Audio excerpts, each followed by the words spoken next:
Good morning and welcome to Breakfast Extra, the show that tries its best to keep up with Nigeria's political circus, where some stories refuse to die and others are swiftly, buried under the weight of fresher scandals. We like those. 1 minute, we're up in arms about Yahaya Bello's alleged financial gymnastics, and then the next, he has just Houdini'd his way out of the headlines. In fact, the Rivers State's state of emergency, it's also somehow, if you agree with me, slipped off the front burner. Also, hey, it's like as if it's not a big deal anymore. Question is it still an emergency if nobody's actually talking about it? Or is it just another episode of As Nigeria Turns? Now, one story, however, that refuses to fade into obscurity is the ongoing Natasha Akpoti-Uduaghan sexual harassment saga, which seems to be developing new plot twists faster than Nollywood trailers can do. Now, what started as an accusation has now become a full-blown political telenovela with unexpected plot twists, guest stars here making their way into the script. Now, the latest one is this. Former Education Minister Dr. Obi Ezekwesili, who found herself in a shouting match at the Senate hearing. Yes, folks, we now are at that stage where political debates now resemble secondary school quarrels over lunch money.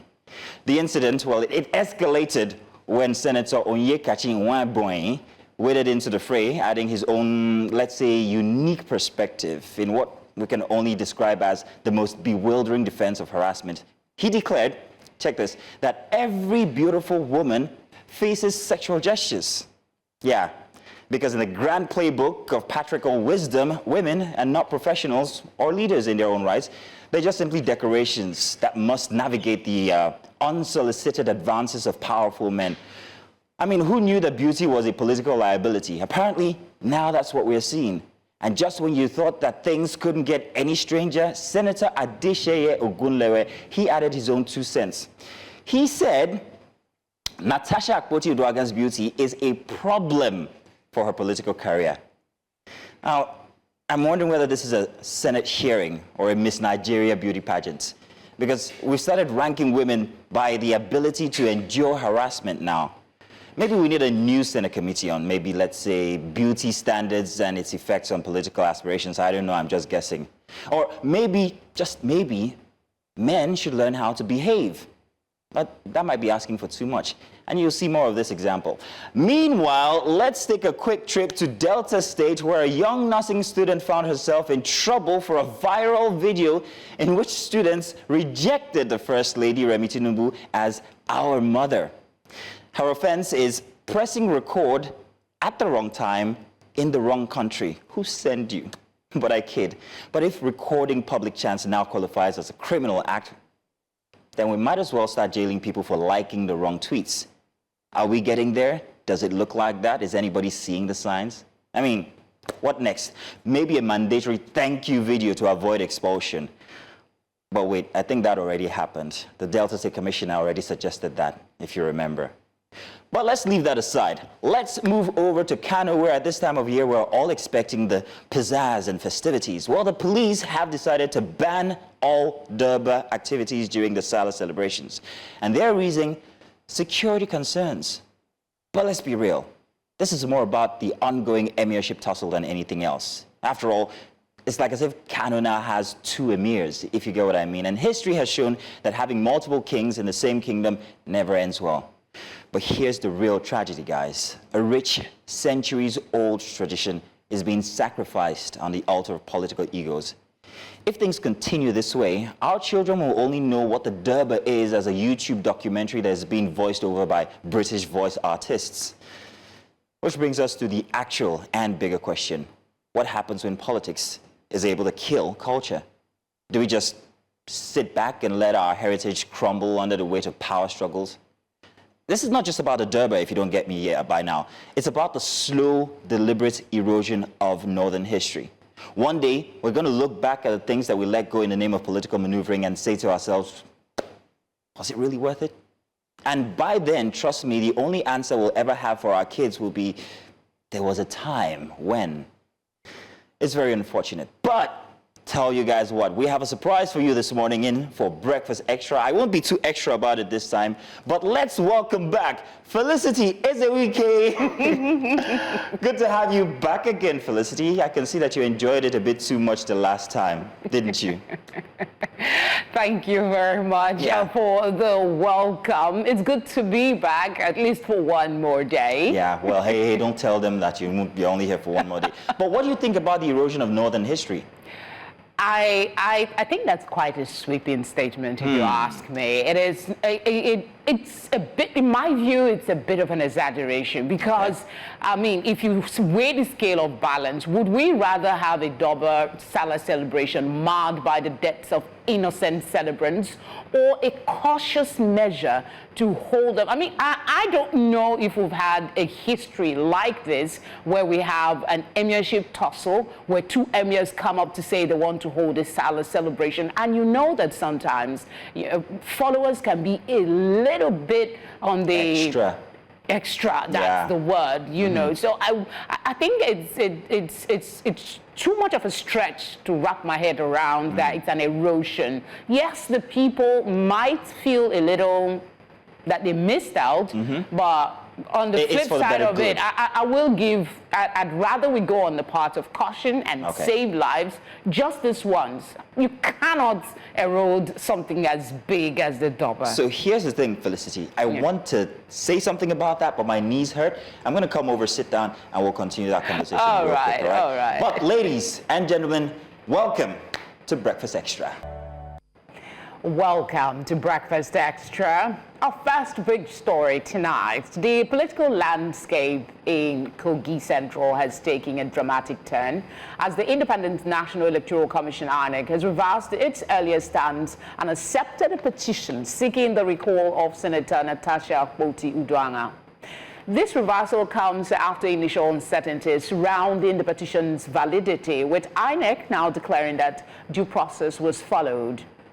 The recall effort, spearheaded by members of the Kogi Central People's Alliance, has sparked intense debate with allegations of political maneuvering, legal technicalities, and democratic principles all in play. Now, the recall process, a rarely successful tool in Nigerian politics, has now been set in motion, with INEC confirming that the petition meets constitutional requirements. However, questions remain about the motivation behind this move, especially given the senator's high-profile stance on governance and recent political tensions in Kogi State. While supporters of the recall argue that it is a legitimate democratic process driven by dissatisfaction with her representation, her allies see it as a politically motivated attempt to undermine a vocal female senator. So as the drama unfolds, all eyes will be on the next steps in this unprecedented political showdown. So today, to analyze this on Breakfast Extra, we're going to be analyzing the implications of the developments, and also we're joined by Mr. Hamza Yakubu, his digital and political communication strategist, and also Mr. Rotimi Oyekami, Chief Press Secretary to INEC, the INEC Chairman. We will also be joined by our in-house correspondent here, Marshal Anthony Onaye, and also we're looking forward to have Baba Abdulrazak, General Coordinator, Kogi Central People's Alliance. Gentlemen, you're welcome. Thank you very much for joining us this morning. All right, I'll start with you, Rotimi. Just talk to us quickly about the recall process, how it works, and if there's ever been a successful attempt to recall a sitting senator or representative. Thank you very much. The first thing I would like to say is that it is within the prerogative of registered voters in a constituency to initiate a recall process against their representative in either the Senate, the House of Representatives, or the State Assembly, as the case may be. The law describes it as loss of confidence if they no longer have confidence in that representative. But it's not a walk in the park. It's a process. And the Constitution has given INEC the mandate to undertake that process. Now, in undertaking the process, the Commission has put together a body of regulations and guidelines on how this can be done. And the regulations also have step-by-step process, which must be done one after the other. The first thing you do is that you write a petition addressed to the chairman of INEC and signed by more than one half total number of registered voters in that constituency. And of course, you also have to arrange the names and voter identification numbers of the registered voters according to the polling units in that petition. So you submit that to the commission. Now, the first thing, the preliminary action that the commission will take is to ascertain that the signatures are up to more than one half of the total number of registered voters in that constituency. If that is ascertained, we now move to verification. Now, this verification is a rigorous process because it will be carried out at the polling units. So, and it's just like conducting an election because we deploy all the assets, the bimodal voter accreditation system, and we deploy verification officers. And we also allow the candidate, the representative, to also deploy. But meanwhile, before we do that, we will have notified the representative against whom the recall process is being initiated to inform that representative that we have received this and this is in place. Now, as we go through the process of recall, we then, after all the process has been completed, if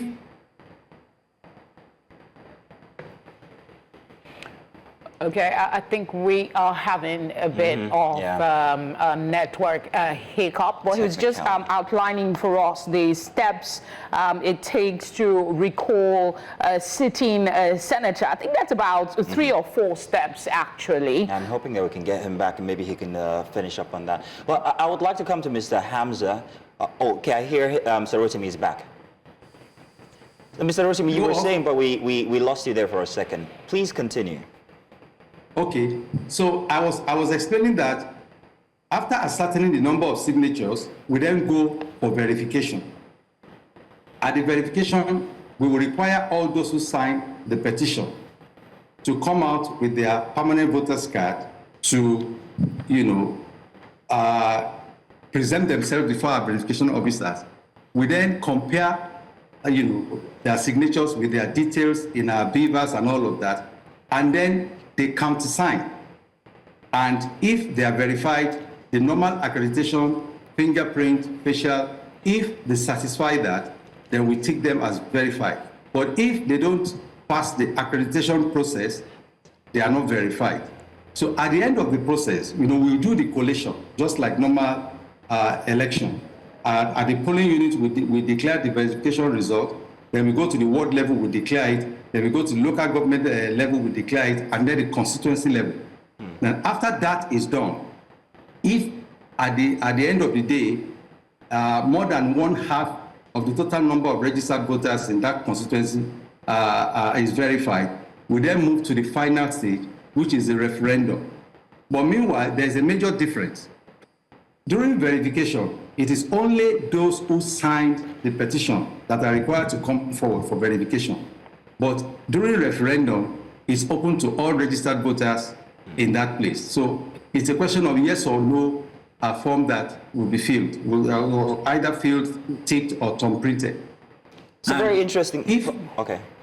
My apologies, but I was about to say that it's a very interesting process that you're outlining there. It sounds like a reverse election, if you get me. But I wanted to come to Mr. Hamza real quick so that we can get this conversation on the road. Now, Mr. Hamza, Mr. Yakubu, my apologies, you've been very vocal regarding your stance regarding Natasha Akpoti-Uduaghan. Now, in your view, what are the major failings that recall or that warrant a recall?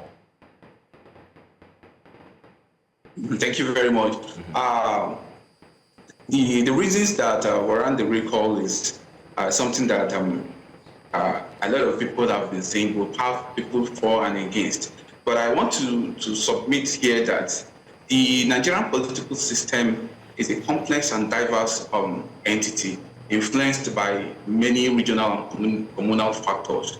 So to say that what is the factors influencing a decision in one region is different from the other region. So for us in Kogi Central, there are three basic factors that we do consider to score our lawmakers. One out of the three is on the fact, of course, on the fact that how the lawmaker is facilitating dividend of democracy to the constituency.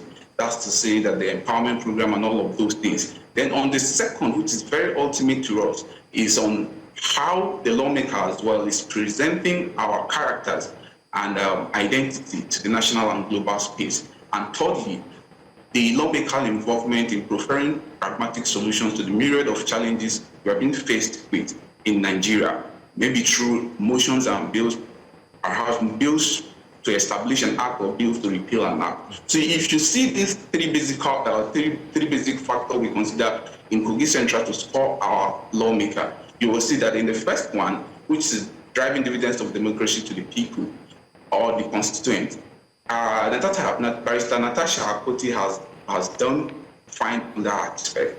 But then, however, we have our reservations to it because what she is doing or what she has been seen to have done is not something new. We've had several lawmakers that have did something very similar to our people in the time past. But what I'm trying to say Mr. Yakubu, I'm still trying to put my finger on exactly what you are referring to that she has done wrong. Is it that she's not representing the people of Kogi Central?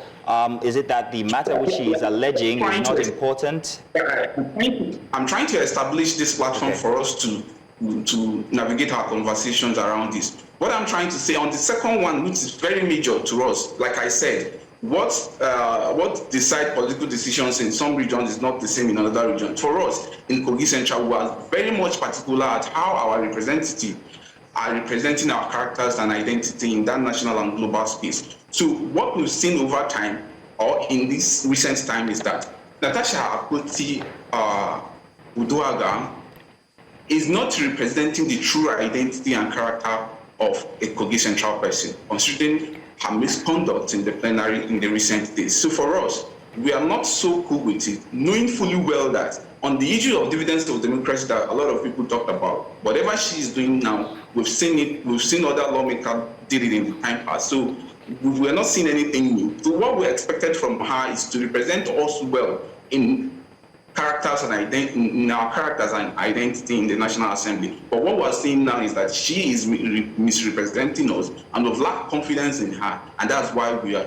exploring the process of take her out there and replace her with somebody with impeccable characters. All right, Mr. Yakubu, we'll come back to you. I want to go back to Mr. Oyekomi, the Chief Press Secretary to the INEC Chairman. The earlier question I asked you about the process, and of course you could establish for us if there has been a successful execution of a recall of any sitting senator or reps. I do have some questions for Mr. Yakubu, but of course we're time constrained at the moment. Let's go back to you, Mr. Oyekomi. Well, not anyone in recent memory. Incidentally, I think the last recall process we tried to undertake was in the same Kogi state, but it was not successful.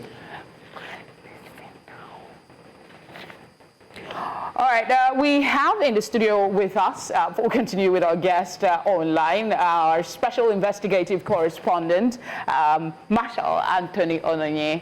He's been covering this whole scenario of recall, misconduct, and all of that. Marshal, thank you for joining us this morning. Pleasure. Good to be here. Yeah, I spoke to you during the week while you were in Kogi, and we saw so much fervor, people, women especially, who came out and say, okay, we want to recall our senator. And you spoke with one of them.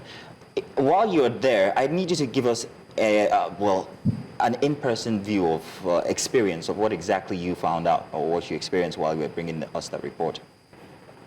Okay, so I didn't speak with one of them. I spoke with a lot of them. A lot of them, actually, yeah. Many of them. And you said there are women who came out to say they want to recall their senator.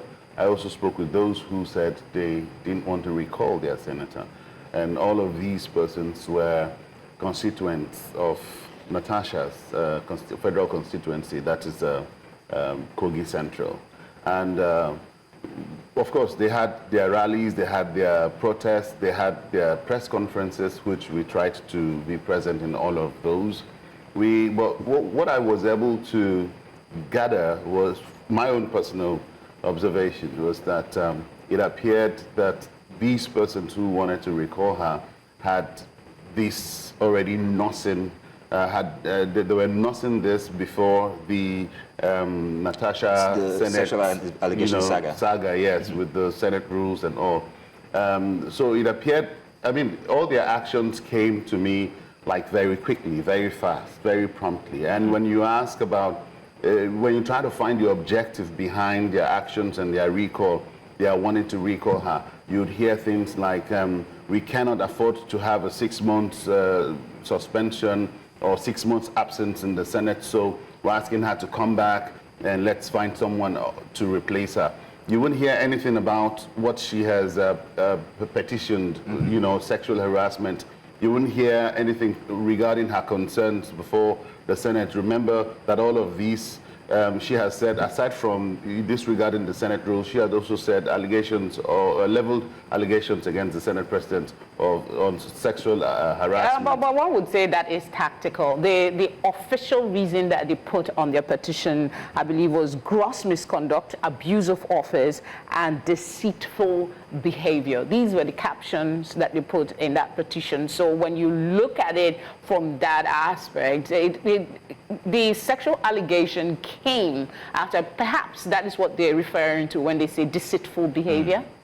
Deceitful behavior. How does sexual harassment amount to deceitful? I'm not, you know, holding brief for her, but I'm just wondering, as an analyst, you know, analyzing the entire situation and responses. Well, is there any indication of what they mean when they say deceitful behavior from a senator?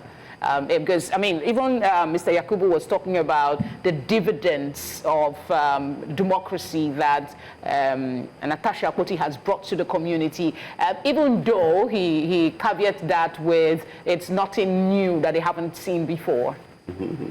It's funny. I mean, when you find, it's funny to find someone who people would say, I mean, the people of Kogi, they all said these things, even those that are currently anti-Natasha, so to speak, those that are currently calling for her recall, you'd hear them say that, look, she's done a lot, we actually appreciate her, but we cannot afford to be absent from the Senate. I mean, she's done this and done that. And I'll tell you that she's done, if you ask me to rate her, I'd rate her far and above the previous senator who represented that federal constituency. In terms of dividends of democracy, yes, you give it to her. You know, on both sides, those that are anti-Natasha and those that are pro-Natasha seem to be saying the same thing. The locals as well that would neither take any sides seem to be saying the same thing. They've gotten dividends of democracy from this woman.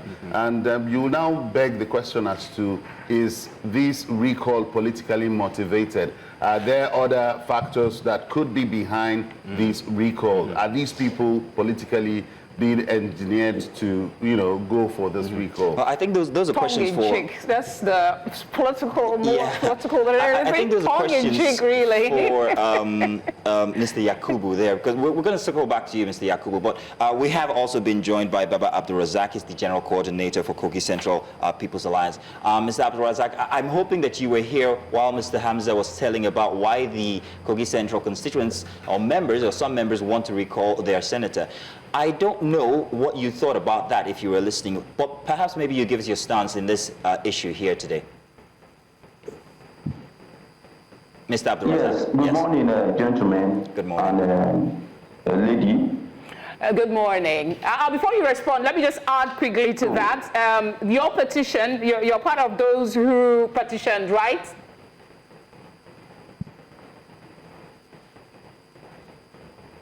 Abdulrazak? Petition.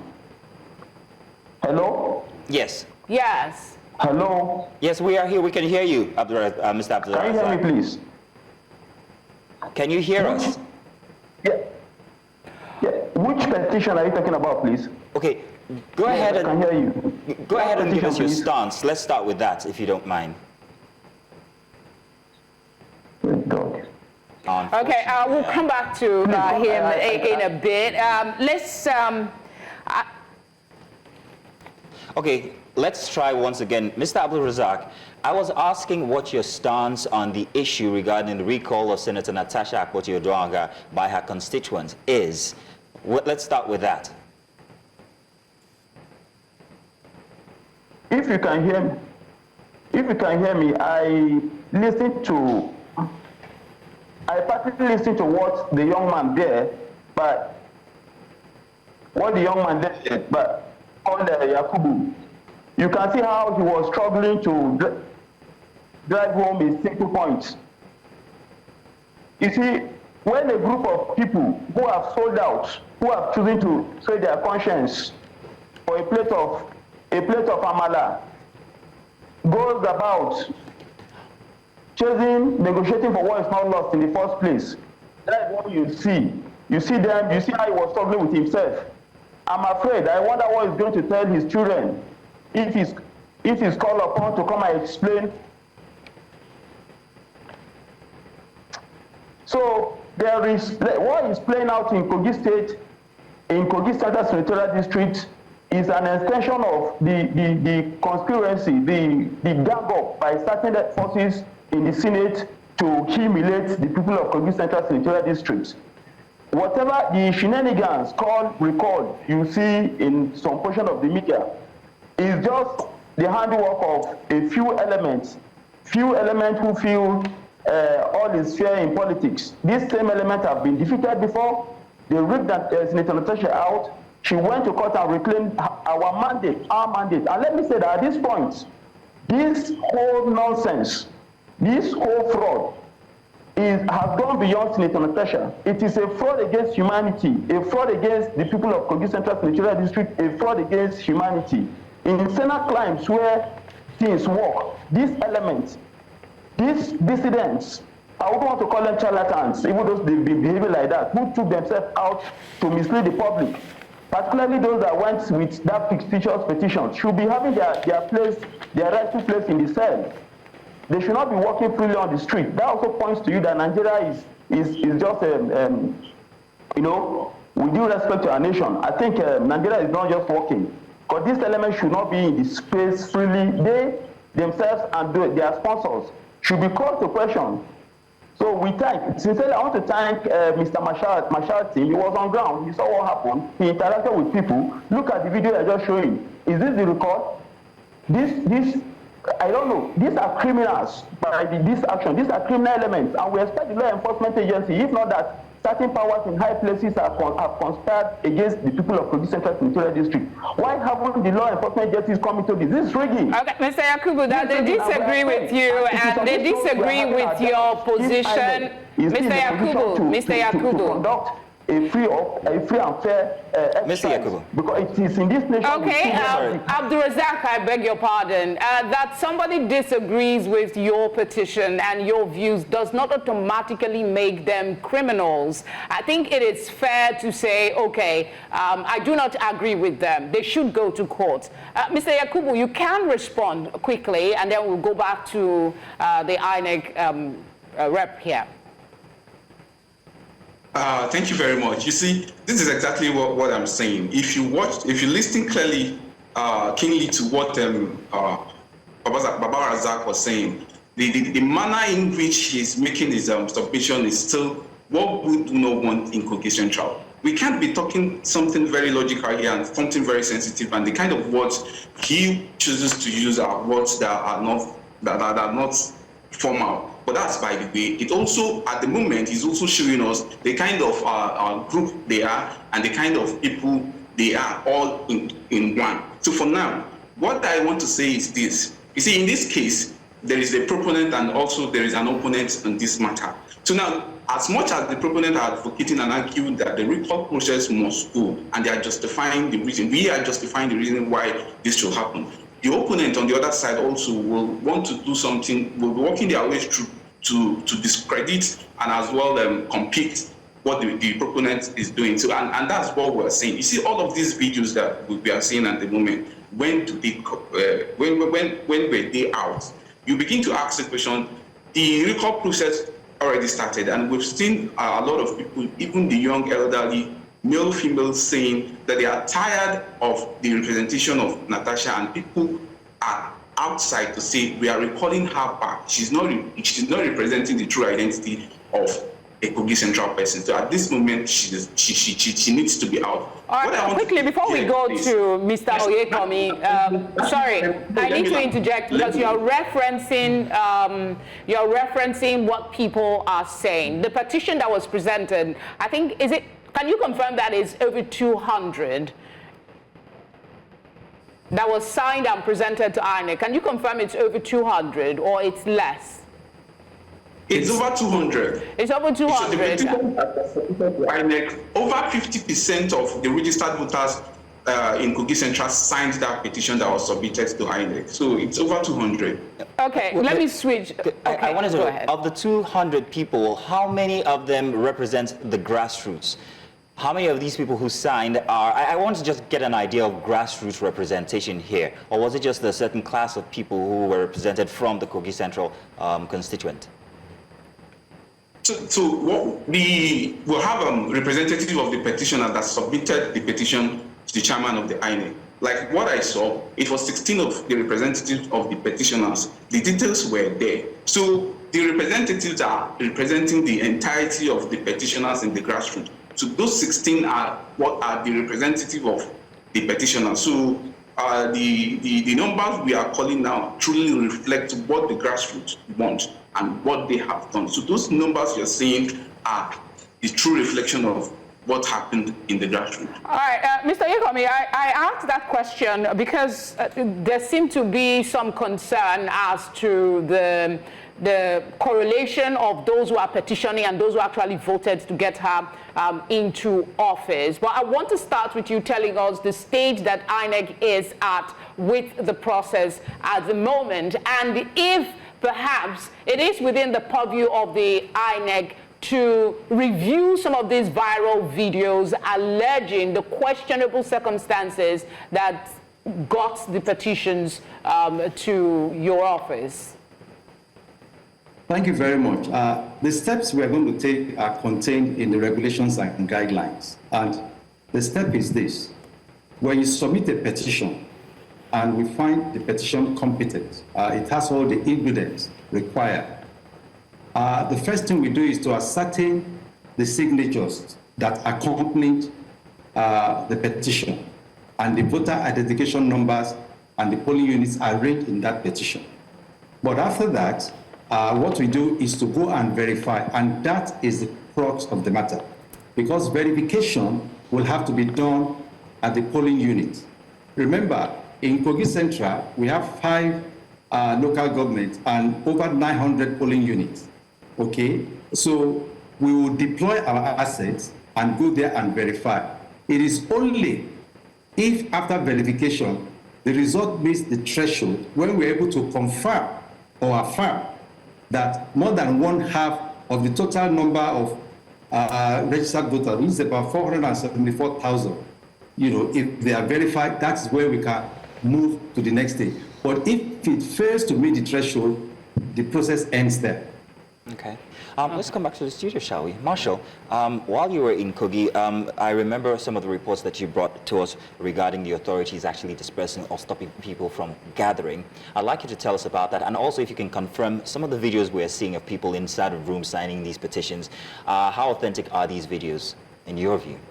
Okay, while we're in Kogi State, like I said, there were several gatherings, and the current government in power is that of, Natasha she's of the PDP, and the current government is not the PDP there. So you would expect naturally that the current administration would, deploy state apparatus to have an upper hand in the discussion of Natasha Akpoti's recall or her continuous stay in the Senate. But we visited her homestead, and we found some empowerment going on from her own home. We had people that were chieftains from the PDP, and COSEPA, that is the Kogi Central People's Alliance, also come around to partake of this empowerment. We had the locals too, and we also reported that despite her suspension, she was still reaching out to her constituents, and she was empowering them with food items, and they said that's what she normally does every Ramadan, Christmas, Easter. She does this empowerment, and that's something that has come very highly commendable. For these footages, of course, we saw a lot of these things happening there, and I tell you, Mazino, these things were not even the people who were doing this. They weren't even so conscious about doing it in the open or doing it in secret, or who was around or who wasn't around. And that's why I'd like to, encourage INEC to really do their forensics and do their investigations to verify the veracity or validity of these footages or the claims by those that are pro-Natasha, so to speak, to see if these footages are authentic and if they have grounds for nullifying or validating the recall. Because these signatures, I mean, we can have these kind of claims come up during elections, and then we're having them come up in an exercise that is, would I say it's a by-election activity for a recall like this, and then INEC will then validate it. I'd like them to, do the needful regarding these things. Talking about doing the needful, I have one more question for you, Mr. Onyekomi. There is allegation, I want you to speak to this, from the Resource Center for Human Rights and Civic Education. They are alleging that INEC is being subjected to political pressure to facilitate the recall process. Can you clear for us, in its entirety, the impartiality of INEC in continuing with this process and the decisions that has been made so far? Well, I can assure you that the Commission is not being influenced by any government agent or agency or individual. We have a process, and we are determined to undertake that process. And in doing so, we are going to be transparent. So, like I always say, we are interested in the process, not the politics. And I can assure you that, this process will be undertaken in such a manner that people will be able to verify what we are doing, and people will be able to authenticate all the things that we are going to do along the way. We'll carry people along. Well, gentlemen, unfortunately, we'll have to draw the curtains here on this conversation. I want to thank all our guests, including you, Marshall, Mr. Yakubu, and also Mr. Rotimi for joining us. And of course, I've left one person out there. Mr. Abdul Razak, thank you very much for joining us to have this conversation. We do hope that this is fair at the end of the day, and that, well, we'll all be watching and seeing for the results. Thank you very much, gentlemen. Thank you for having me. Up next, another big story as we talk to spokesperson for the Youth Rights Campaign, Mr. Soweto, on matters concerning the End Bad Governance protesters movement. Stay with us. And you're welcome back. Today, well, we seem to have one big story after another. Now, our next big story for Breakfast Extra. In recent developments, the Federal High Court in Kano has adjourned a 1 billion naira lawsuit filed against the Nigeria Police Force and the Department of State Services over the arrest and detention of 6 activists during last year's End Bad Governance protest. The case was brought before the court on March 6, 2025. Proceedings were delayed after the respondents requested additional time to file their defense, leading to the adjournment of the matter to March 26, 2025. Now, during a recent press conference in Abuja, members of the End Bad Governance protest movements called on the Department of State Services to drop all charges against one of their members, Khalid Aminu. They accused the DSS of persecuting Aminu, alleging that he is being victimized for speaking out about his detention experience following the 2024 protests. The group condemned the DSS's actions, asserting that the service is in breach of constitutional procedures and attempting to deny Aminu his fundamental right to free speech. To provide further insight into these developments, we're joined by Hamza Soweto, the spokesperson for the Youth Rights Campaign. Mr. Soweto has been actively involved in advocating for the rights of protesters and has closely followed the legal proceedings surrounding the End Bad Governance demonstrations. Thank you very much for joining us in the studio. Welcome back, Soweto. Always my pleasure to be here. Thank you so much. The protracted nature of the legal proceedings people are arguing is raising questions about an attempt to suppress dissent and about judicial impartiality. What's your thinking on it?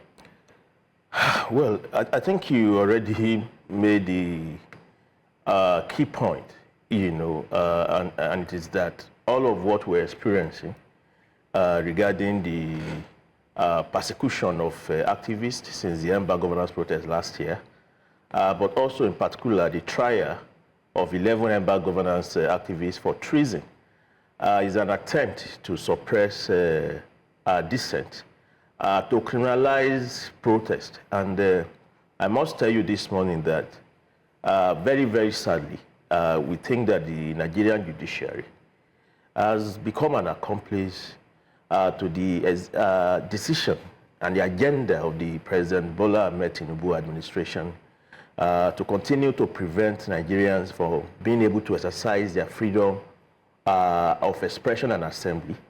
Why I say this is because of some of the cases we have just mentioned. Regarding Khalid Aminu, what we see is an attempt by a state security that arrested someone, detained him for over 60 days, in the process torturing him, which is a violation of his fundamental human right, a violation of all of the statutes and international conventions that Nigeria is signatory to. And when he came out, he then voiced out about his treatment. And then the same DSS is now using the court to harass him, suing him for defamation. We think that the judiciary there's a need for a review of what is happening, because when you move away from Khalid Aminu and you go to what is happening with the Abuja 11, whose case came up just 2 days ago, you also see the same situation of the judiciary actually not serving as the last hope of the common man, as it's always said. The 11 End Bad Governance protesters who are starting trial are right now in a state of depression. Do you know why? Because since they got their bail on September 11, the trial judge, Justice Emeka Nwite, has more or less just absconded. Every trial date that is set by himself since September 11, Justice Emeka Nwite has made it a part of duty to be absent. The same thing happened March 26 this week. And what that means to these young people, 11 of them, is that for over 7 months after their ordeal in prison and police detention, those first charges of treason, which by the way carries a death penalty, continues to hang on their heads. It means that their life is practically on hold. They can't seek employment. Those of them who want to seek admission, they can't do that. If they want to pursue any transport of the country, they can't do that. So does this give strength to the position that this is a chilling message from the government using the judiciary that protest at your own risk to discourage others from participating in the process? Because when you think about it, there were some that were pardoned for this same protest. Exactly. I mean, about 119 protesters were pardoned last year.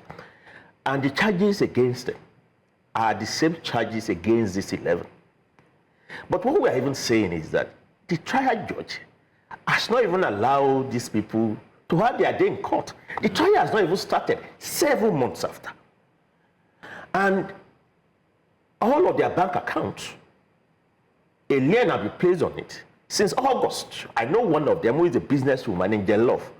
whose businesses are ruined today because she's owing client money locked up in about 6 bank accounts, that the police have the CBN rather have put a lien on. Their phones, their laptops are being held by the police.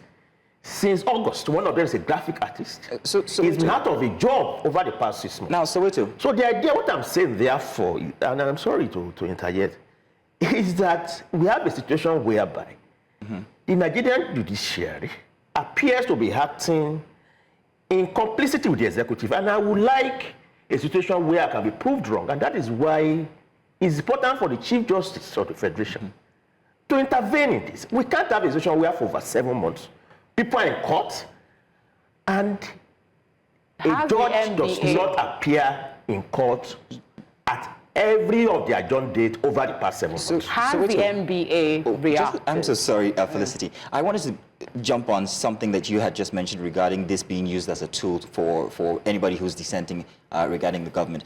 In the past couple of years, we've seen the youth actually come out and en masse as a collective to voice out their dissatisfaction with the government. Do you think that we're still going to see this kind of movement? There was the End Bad Governance movement from last year, and from before that it was End SARS. Do you think that we are going to see this kind of, well, you were in charge of most of these movements.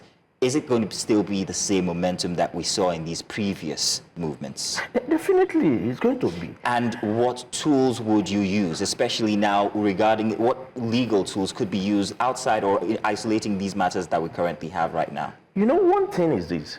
Dictators always think that vicious oppression prevents protest and resistance from happening. But what they don't know is that the more vicious suppression is, the more it emboldens people. Because what people are faced with is actually more serious, the economic crisis, which means therefore that people are permanently driven to have to fight, regardless of what you are doing. So that none of this would prevent a movement from still coming back to the street. We see the 30 days run challenge going on. And I have to say that for all of the young people who are organized around that, we now have to take the movement to the street. So I like that you actually mentioned that, because that's where I'm going. If people can't come out en masse or fear risking these kinds of treatment that the government is messing out to these protesters that still have their cases in court and they haven't seen a day in court, like you said, what about tools like social media? Are we seeing that? But social media organizing and campaigning is also being dealt with the same ruthless manner. Bloggers are in prison. Many people are in court today or in prison today simply because they tweeted, not because they actually carried the placards. So all of the means of engagement is being suppressed by the regime, and that is why when the next movement breaks out, it's going to be a different thing entirely. What would it be? I'm curious. Yes, well, let's wait and see. But what is very clear right now is that the government has made it very clear that the legislature is not for the people. It's the judiciary is also acting. There is a body, in a way. MBA. Has there been any interaction between your movement and the MBA to try and, because justice delayed is still justice denied. There's been unnecessary elongation of the process. We're in touch with the MBA. Don't forget, and I must say this very publicly, that we commend the MBA for what they have done. Don't forget that. It was the NBA consistent intervention that led to the release of some of those protesters arrested last year, in Kano, in different other places. NBA has really tried. We are in touch with them. I will continue to be in touch with them even over this. But the NBA itself, can only just, pressure the government. The reality is that we have a government that does not listen. This is a game. This is an agenda. The agenda is to keep these false charges around their neck, to use that, to prevent them from being able to organize, resistance. It's also to make them an example, for others, so that people will be afraid, looking at those 11 and say, oh, I do not want to get into this kind of mess. But the reality, again, like I was trying to say, is that what is driving people right now, the pain of the economy, of the hunger, of the hardship, of the increment in prices of goods and services, is so serious, so severe, that resistance would have to continue. And that is why all of us, Nigerian people, the workers, the youths, we have to begin, to organize ourselves to go back to the street. And I hope that this time around, the trade union movement, can also be able, to come into the struggle. Because part of the reason why the government is able to go on like a rampaging dictatorship right now is because they feel emboldened, because the traditional mass organizations of the people that are very strong and very effective, like the trade unions and the student movement. So why do you think that the NLC, the Trade Union Congress, and other labor unions have not come out to speak on this matter, considering the period of time that it has stretched for? Or is it perhaps, like you said, the game that the federal government is playing with, using a few, the majority has been pardoned, but just using this few to send that chilling message? Or is there something you can do to get the other unions to come into the matter?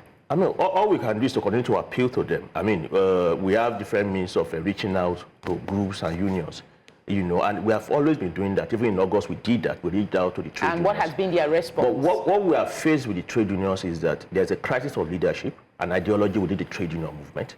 You have a situation within the trade union movement where the leadership thinks that, when it comes to the anti-poor neoliberal policies that is being implemented by the regime, what you need to just do is to negotiate for some concession, for some respite, not to fight, to reject the whole thing. And I think that that policy is beginning, to manifest as a failure for the trade union leadership today. Workers are some of the most, have had their conditions really go bad over the past 2 years. The minimum wage that was won, in the last 1 year, it has been completely incapable of resolving the economic crisis facing the working people. Okay. That minimum wage is just $47. Meanwhile, in 1981, the minimum wage of 125 naira was worth over $250. Okay. So what that means is that the purchasing power of the workers are down. And what we are saying right now is that the trade union should abandon this class collaborationist approach of thinking that we could just negotiate. So now we need a general strike backed by mass protest.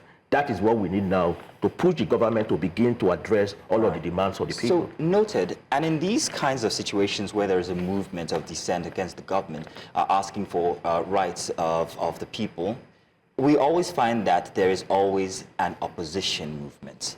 And very more often than not, if it's the youth that are driving one movement here, it's also the youth that are also opposing. How can you, or what could you tell people that they could use to identify, or what are the characteristics of these movements if they are, well, not wholesome? What would you say to people to look out for when they see these movements rise up against maybe wholesome movements like what you're trying to push? Well, for me, I think that it's always the case that when,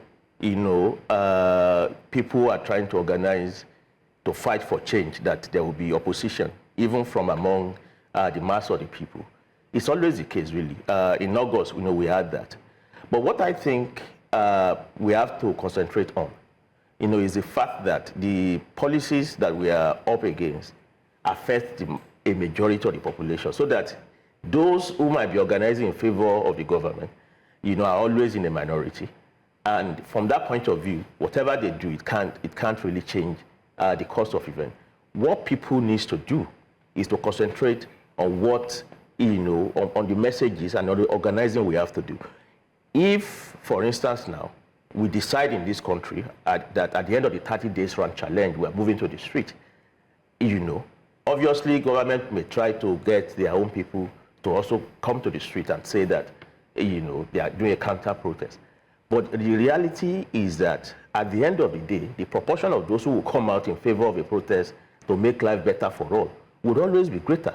And those other ones are paid so that they cannot last for long. So I don't even want to dwell so much on it.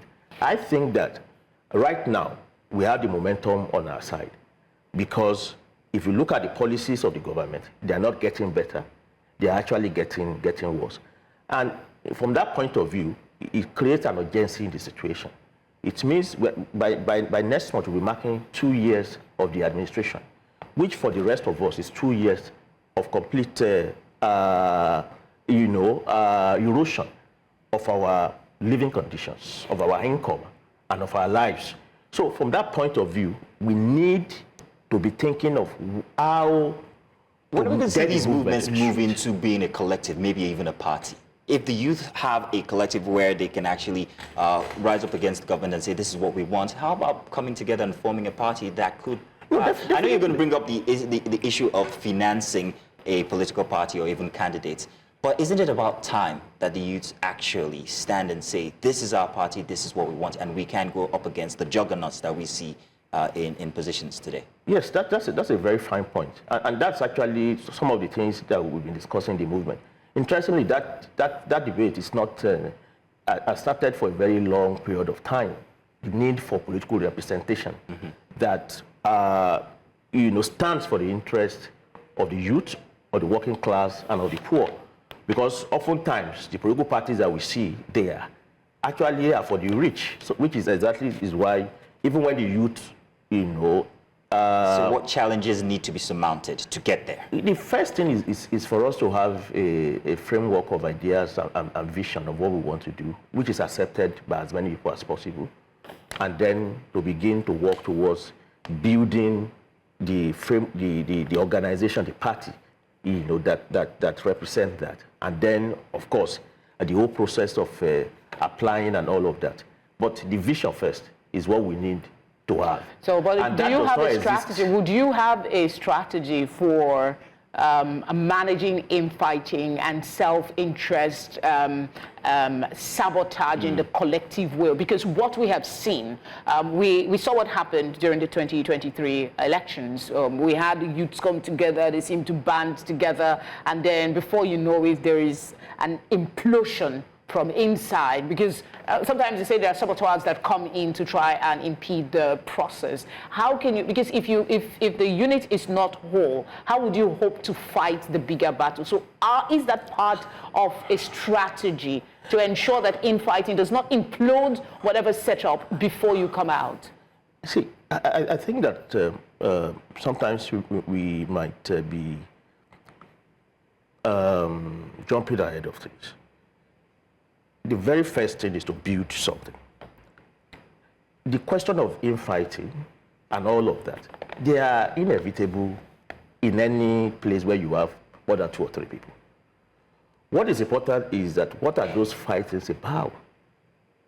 If the debate and the disagreement are about how best, to build our party, how best to win elections, how best to fight for change, they are not negative. Yeah, I mean, when you say that, you're being simplistic in explaining the fact that, I'm not talking about infight. We know healthy debate is necessary, healthy fight is necessary. I'm talking about the divisive one where you now have, camps inside. We have this like Natasha we see in the regular parties today. Yes, it could in the also regular party. PDP, well, for instance, is almost going under because of the infighting. That's exactly what I said. Because the very first thing is to have the party first. That's the tall order that we're faced with now. We haven't even done that. And I thought that talking about things that might affect the party going forward. No, but it's always good to prepare. I guess that's... No, we should prepare, obviously. So, okay. But don't also forget that earlier on, when I responded to the question of the party, I said the very first is to get the vision and acceptance of the vision. Okay, let's go back to the... Okay, go ahead. Because when you look at the other parties you are talking about, which are parties of the rich, these are parties that, from the point of view of the ideology and manifesto, self-interest, avarice, and all of that are embedded. So it's inevitable that you have that kind of situation developing. These are parties that are electoral machineries to get people to power. I'm told we have less than 2 minutes, and I would like you to speak to this.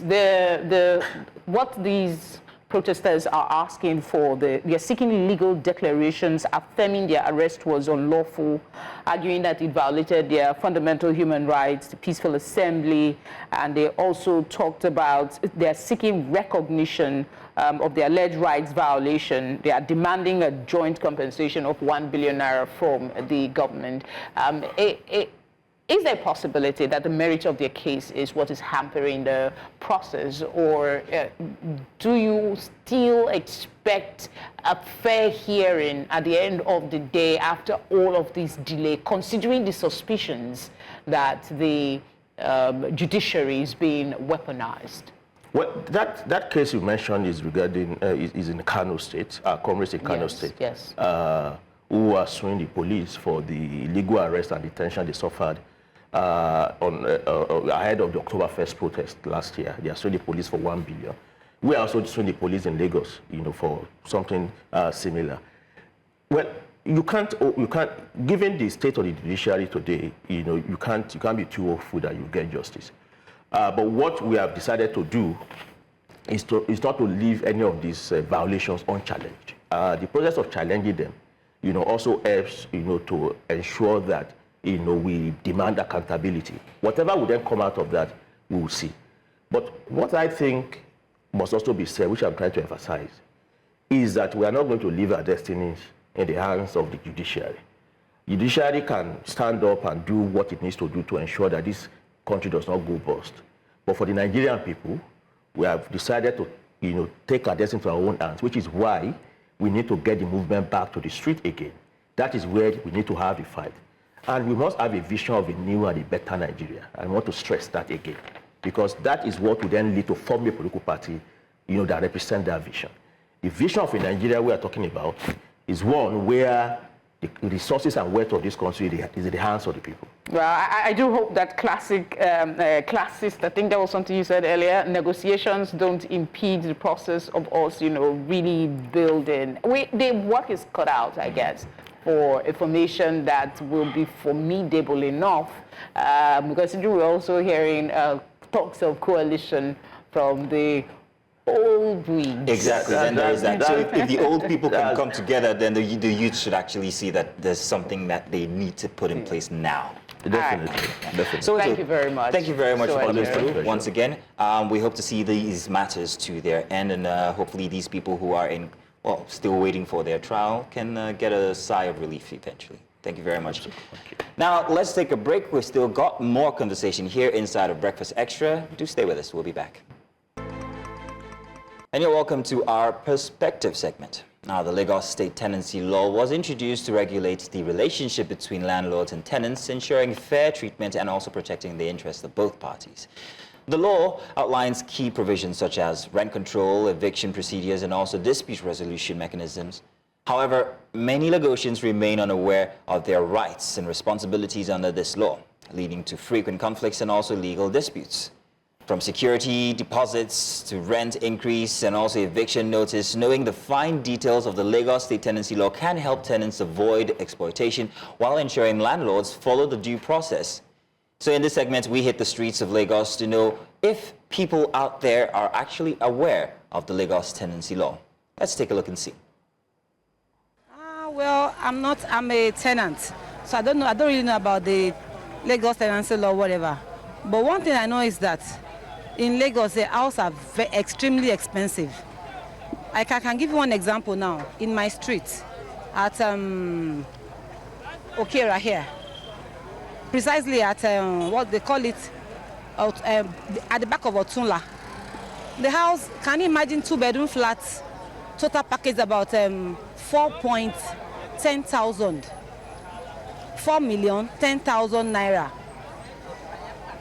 That is crazy. It's crazy. So we want government to just do something about this thing. And the reason why this thing is like this is because of all these agents. They are the one causing the problem. Not only them, even the landlord. They're adding their own too. And it's too much. What they want to do, they should allow people to know our rights as a tenant. Because like my house now, something happened in my house, my bedroom broke. The tie is there. God just saved my son I'm talking of last week. The tiles on the floor broke. My son, he was having his bath. I went to go and tell my landlord, see what happened. He said I should go and fix it. It's not a minor, it's a major something. But at the end of the day, I was one that fixed something. He just gave me only the tiles to put it. I spent almost 40K to fix it. It's not nice. And it just increased my rent. It's a room and a parlor set. Now it's 400,000. So it's crazy. I don't know. It's crazy. Government should just help us. To start with, the tenancy law is as good as not even being implemented. So because when it comes to, you call something a law that is to the tenant, do the tenants even know that this law exists? Do the landlords themselves know that this law exists? So you see, it is, let me just say, a circle of ignorance. So the law is just there. The people that are to benefit from the law, they don't even know it exists. The people that are even to see to the law, they don't know. So the agent and the agents are the one just manipulating both the tenant and the landlord. Well, when it comes to tenancy, I think, like I said, the first thing is knowledge. They don't get to know what their rights are or what the law speaks, even as touching what is the offer. Even the landlord does not even know that this exists. That's one. Then two, you know, I've heard people talk about agency as being bad or being a problem to the tenancy or the rate of renting houses. That's completely wrong. You know, this agency thing is a norm. If you go outside this country, you know that you cannot, as a landlord, as a house owner, you cannot actually directly give your house to another person. It needs to go through a third party, somebody that will regulate, somebody that will bring the law even to effect. So that's what the agency is all about. So when people say agents collect commission, well, the idea of collecting commission and agreement might be another thing entirely, because the agreement you don't sign. How do you pay for an agreement you don't sign? You don't even see the book of agreements. You don't even see what the agreement entails, but yet you are paying for that agreement. You know, it is all about knowledge. We don't even know what is what. So the agents and even the agent, you will find it will burst your bubbles to know that even the agent does not know this law.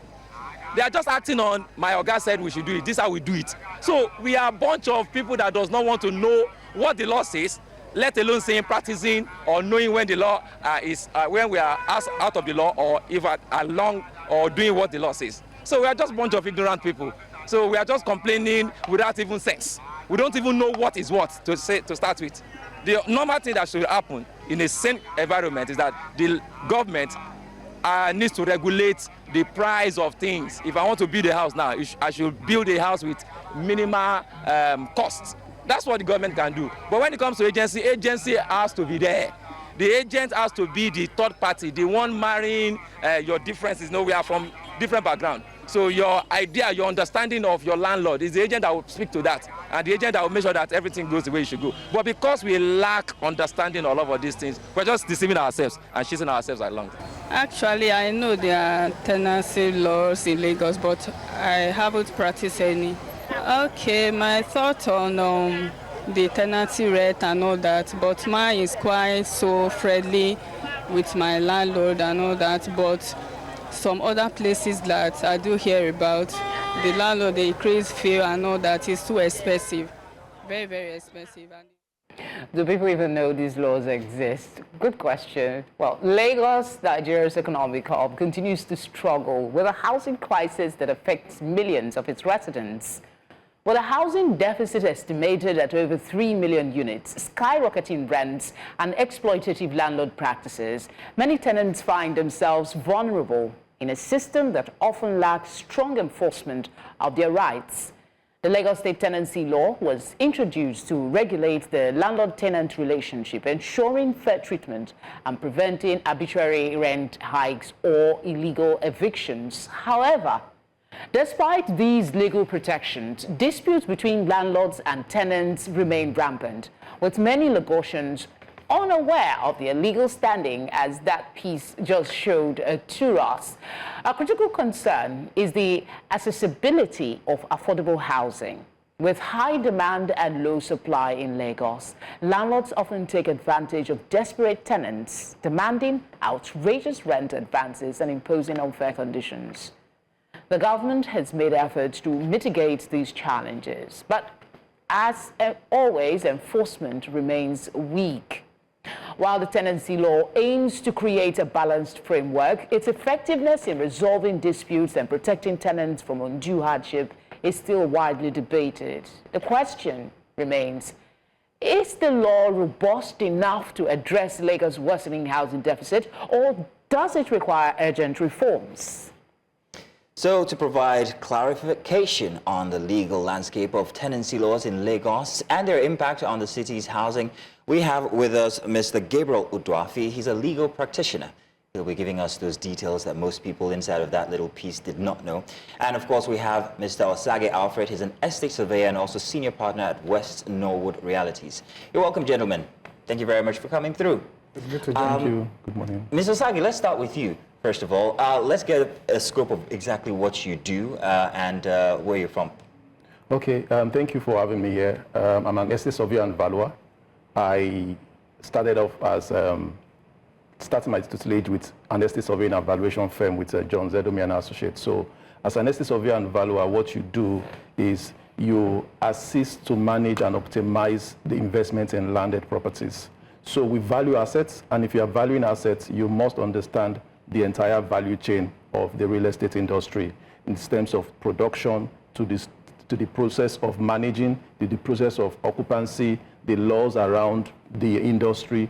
So it has to do with management, it has to do with valuation, it has to do with sales, it has to do with rentals, it has to do with advisory. Someone having a land and doesn't know what to do about it, and even the point of helping to mediate, because I'm a chartered mediator with the RICS London. If there are disputes, how do you try to manage the situations? Because in summary, I would just say that the landlord and tenant relationship that property managers try to manage is to mediate that relationship. It's not supposed to be skewed towards just the landlord or towards the tenant. You must create a balance as a professional. Thank you. So let me ask regarding the Lagos tenancy laws now. In your experience, do you find that most tenants or people who actually are renting these houses have no idea or maybe some idea of the Lagos tenancy law?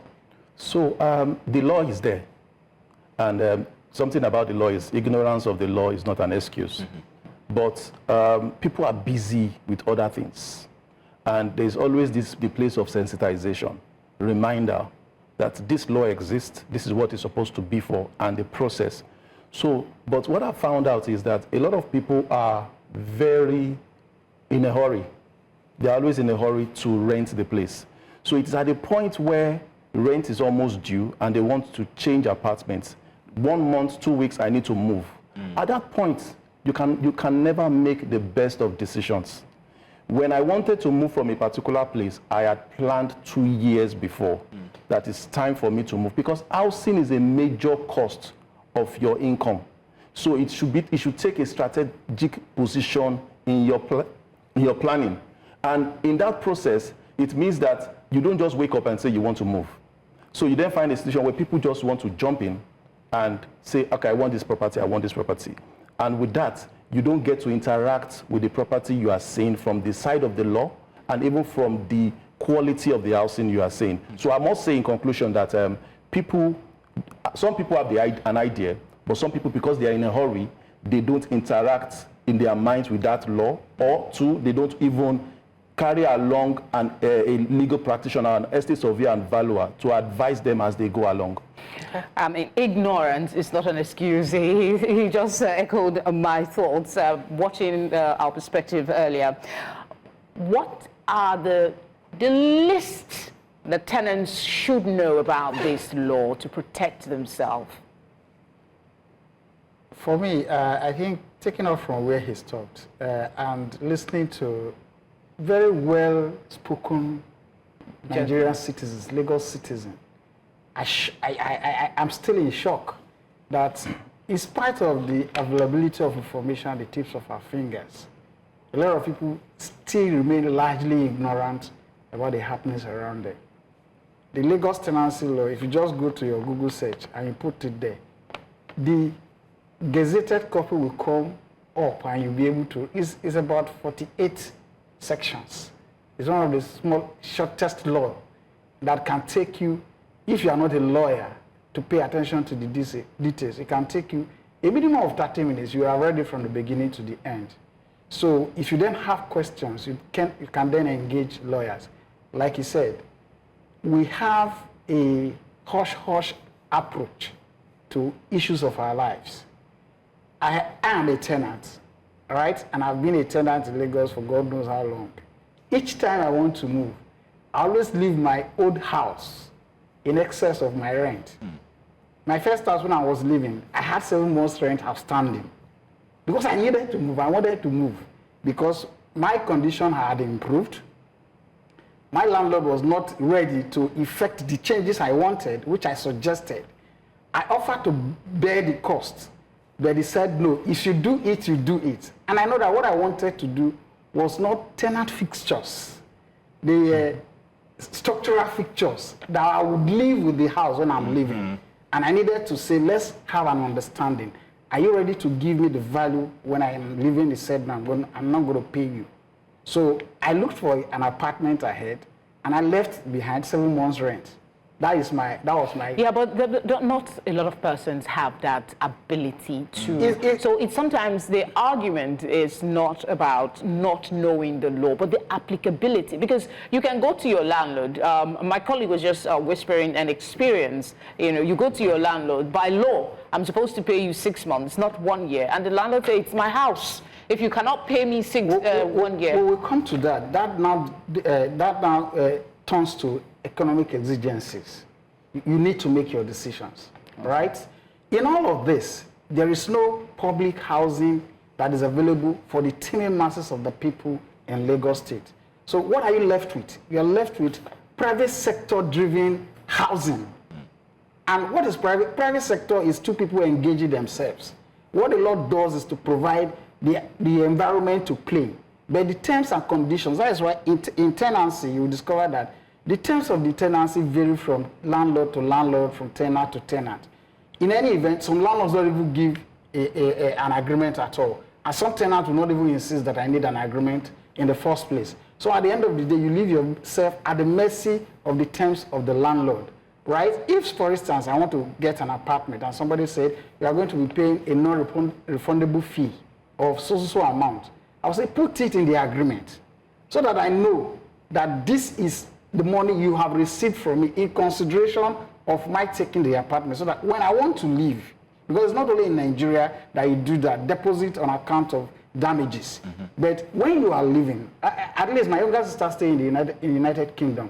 Recently, when they were going to move from their apartment and her husband to a new apartment, they were able to get their refundable deposit just this year here. But that's a different climb in Nigeria. No, but it does happen here. I have had my money reimbursed to me. Yeah, so it's not have it documented. You are able to enforce it. Okay, Mr. David, I want to talk to Mr. Osage here now regarding damages that you spoke about. If you remember, there was a lady who was talking about certain damages in her house and who had to pay for it all. So there are those terms inside of the Lagos Tenancy Law, but who is supposed to pay for what? What is wear and tear? What is structural? What is tenant? Can you give us a bit of clarity regarding these? Okay, thank you very much. So what the legal practitioner said is very key. Tenancy agreement is not a static document. It has some static guidelines, but it has a lot of flexibility. And that's why the courts, when you come to go to the courts, they will ask you, what did you guys agree? What they are trying to do is to enforce an agreement. In the absence of an agreement, what the court will enforce is what the provisions of the law says. However, what you are doing should not contradict what is in the law. Now, there is a situation where a landlord gives a tenant a property. Go, you are the only tenant, take over this entire thing. Everything about this house I have given to you is documented. So it means that everything about the property is under your custody. You've seen situations where some banks would take over a property, refurbish it. Everything, the responsibility is on the tenant. Now, but there are some little lines that one could actually say will be the landlord, in the sense of maybe the property is maybe it collapses. Now, what is that person supposed to do in that regard? But let me quickly draw the attention of the public to something critical. I worked with a son about 2 years ago, and he said something. We were working on a certain project, and he said, your document is not as strong as the integrity of the person you are signing with, first and foremost. 2, when the document now comes, that document you have is not enough to just have provisions. What will happen if something goes wrong must be documented. So people see tenancy agreement and they just see 1, 2, 3 pages sometimes, they just see 4 pages, and they say, okay, if there is maybe a wear and tear, it's going to be the landlord. Now the question is, how will the landlord fix it? When will the landlord fix it? If the landlord does not fix it, what happens next? So if I wait 14 days, what happens? So more experienced lawyers, what they now do is ensure that everything that is going to happen in that property is documented. And that's why, from my perspective, a tenancy agreement is a risk management tool from both perspectives, because the tenant is, and that's what I will always advise tenants, if you are going to look for any property, get an experienced estate surveyor and valuer to go with you, an experienced lawyer to work with you. Why? Because they can see through the fine details of the transaction and advise you, because you are still going to, you probably will pay a percentage of agency. So why not get somebody that will work for you and not somebody that is after a 10% or a 5%. May I ask, I'm sorry, Felicity, I saw you just in there. I know you want to ask Mr. Odafi something, but I wanted to ask, inside of the Lagos Tenancy Law, where does the agent fall in? Are they necessary? Agency is a choice. Let me say this for the benefit of the public. The mistake we make is that a landlord will appoint an agent. I will make you pay for the services of his agent. Who is an agent? An agent is somebody who represents your interest of the person appointing him, right? If, for instance, I have an asset and I said, Mr. Osagi, I need you to manage it for me. We have a management agreement between us, and he knows this. Yes.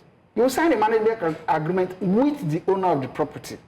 Is either you said, okay, as the manager, this is the source of my revenue. No, some landlords will agree with property managers that they should build the management fee into the rent collected from the prospective tenant. In that sense, that agency agreement is not, in the real sense, separated from the tenant's from the value of the renter. It is built into it. Then there is a silent agreement between the estate management and the owner of the property to say a percentage of this comes to the property manager as agent to the landlord. But the common parlance in which agency is used in Lagos, and even generally, you mentioned Edo State. I am from Edo State. I go to Benin regularly. I had an assignment for 2 years from 2022 to this 2025, and I needed an apartment. And an agent will tell you, before I take you to the property, you have to pay me an inspection fee. And I said, I'm not paying you. I did it. So I eventually ended up staying in a hotel for the period that I needed to be there. So it is what you accept that is foisted on you. True. You must give yourself a choice. The truth remains that those agents sometimes try to, what's the word now, intimidate you into doing... Manipulate you. Manipulate, that's the word, both actually. you and the landlord. Yeah. They manipulate, but they assure the landlord, we can give you better. You know, some landlords will just say, this apartment, I'm giving it out for 250,000. They'll say increase it. They will tell them, no, this area, you can get. I have a godfather in Okera here, Oba. He doesn't give his property to an agent to manage. He manages it because he said, I don't want anybody's problem. It is my property. If I decide to take 100,000, it is my business. And he chooses who he wants. So agency is what has made agency very, very, very messy for everybody. Is that there are a lot of jobless people who just walk around, look for property. Even when the property is not given to them, they start marketing it for the purpose of earning a fee on it. The economics they pass the burden on to the tenant.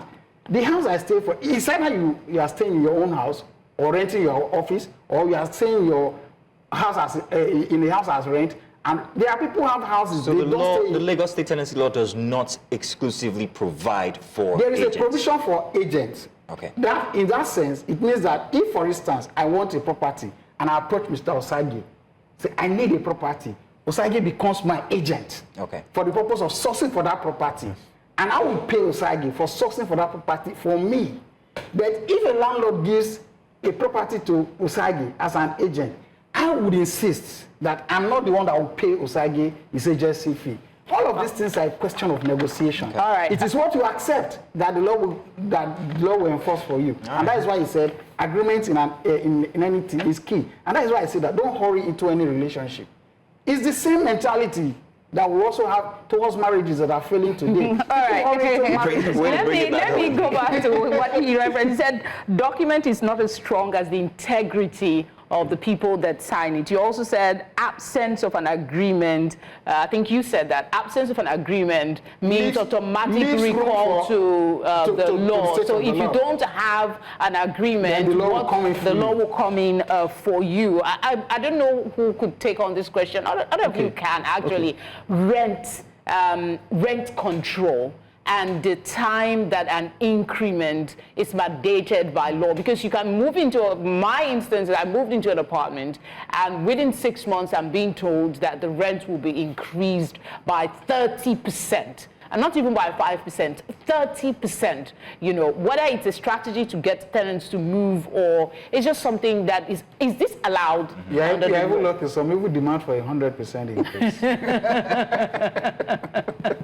So who's going to take this? I think maybe, okay, you can take on and then you can add if you have something. The Lagos Tenancy Law stipulates, right, that rent increment should be negotiated. Even in the agreement, you have to also ensure that you have it as a condition, as a term of the contract, that rent increment is going to be negotiated. Okay.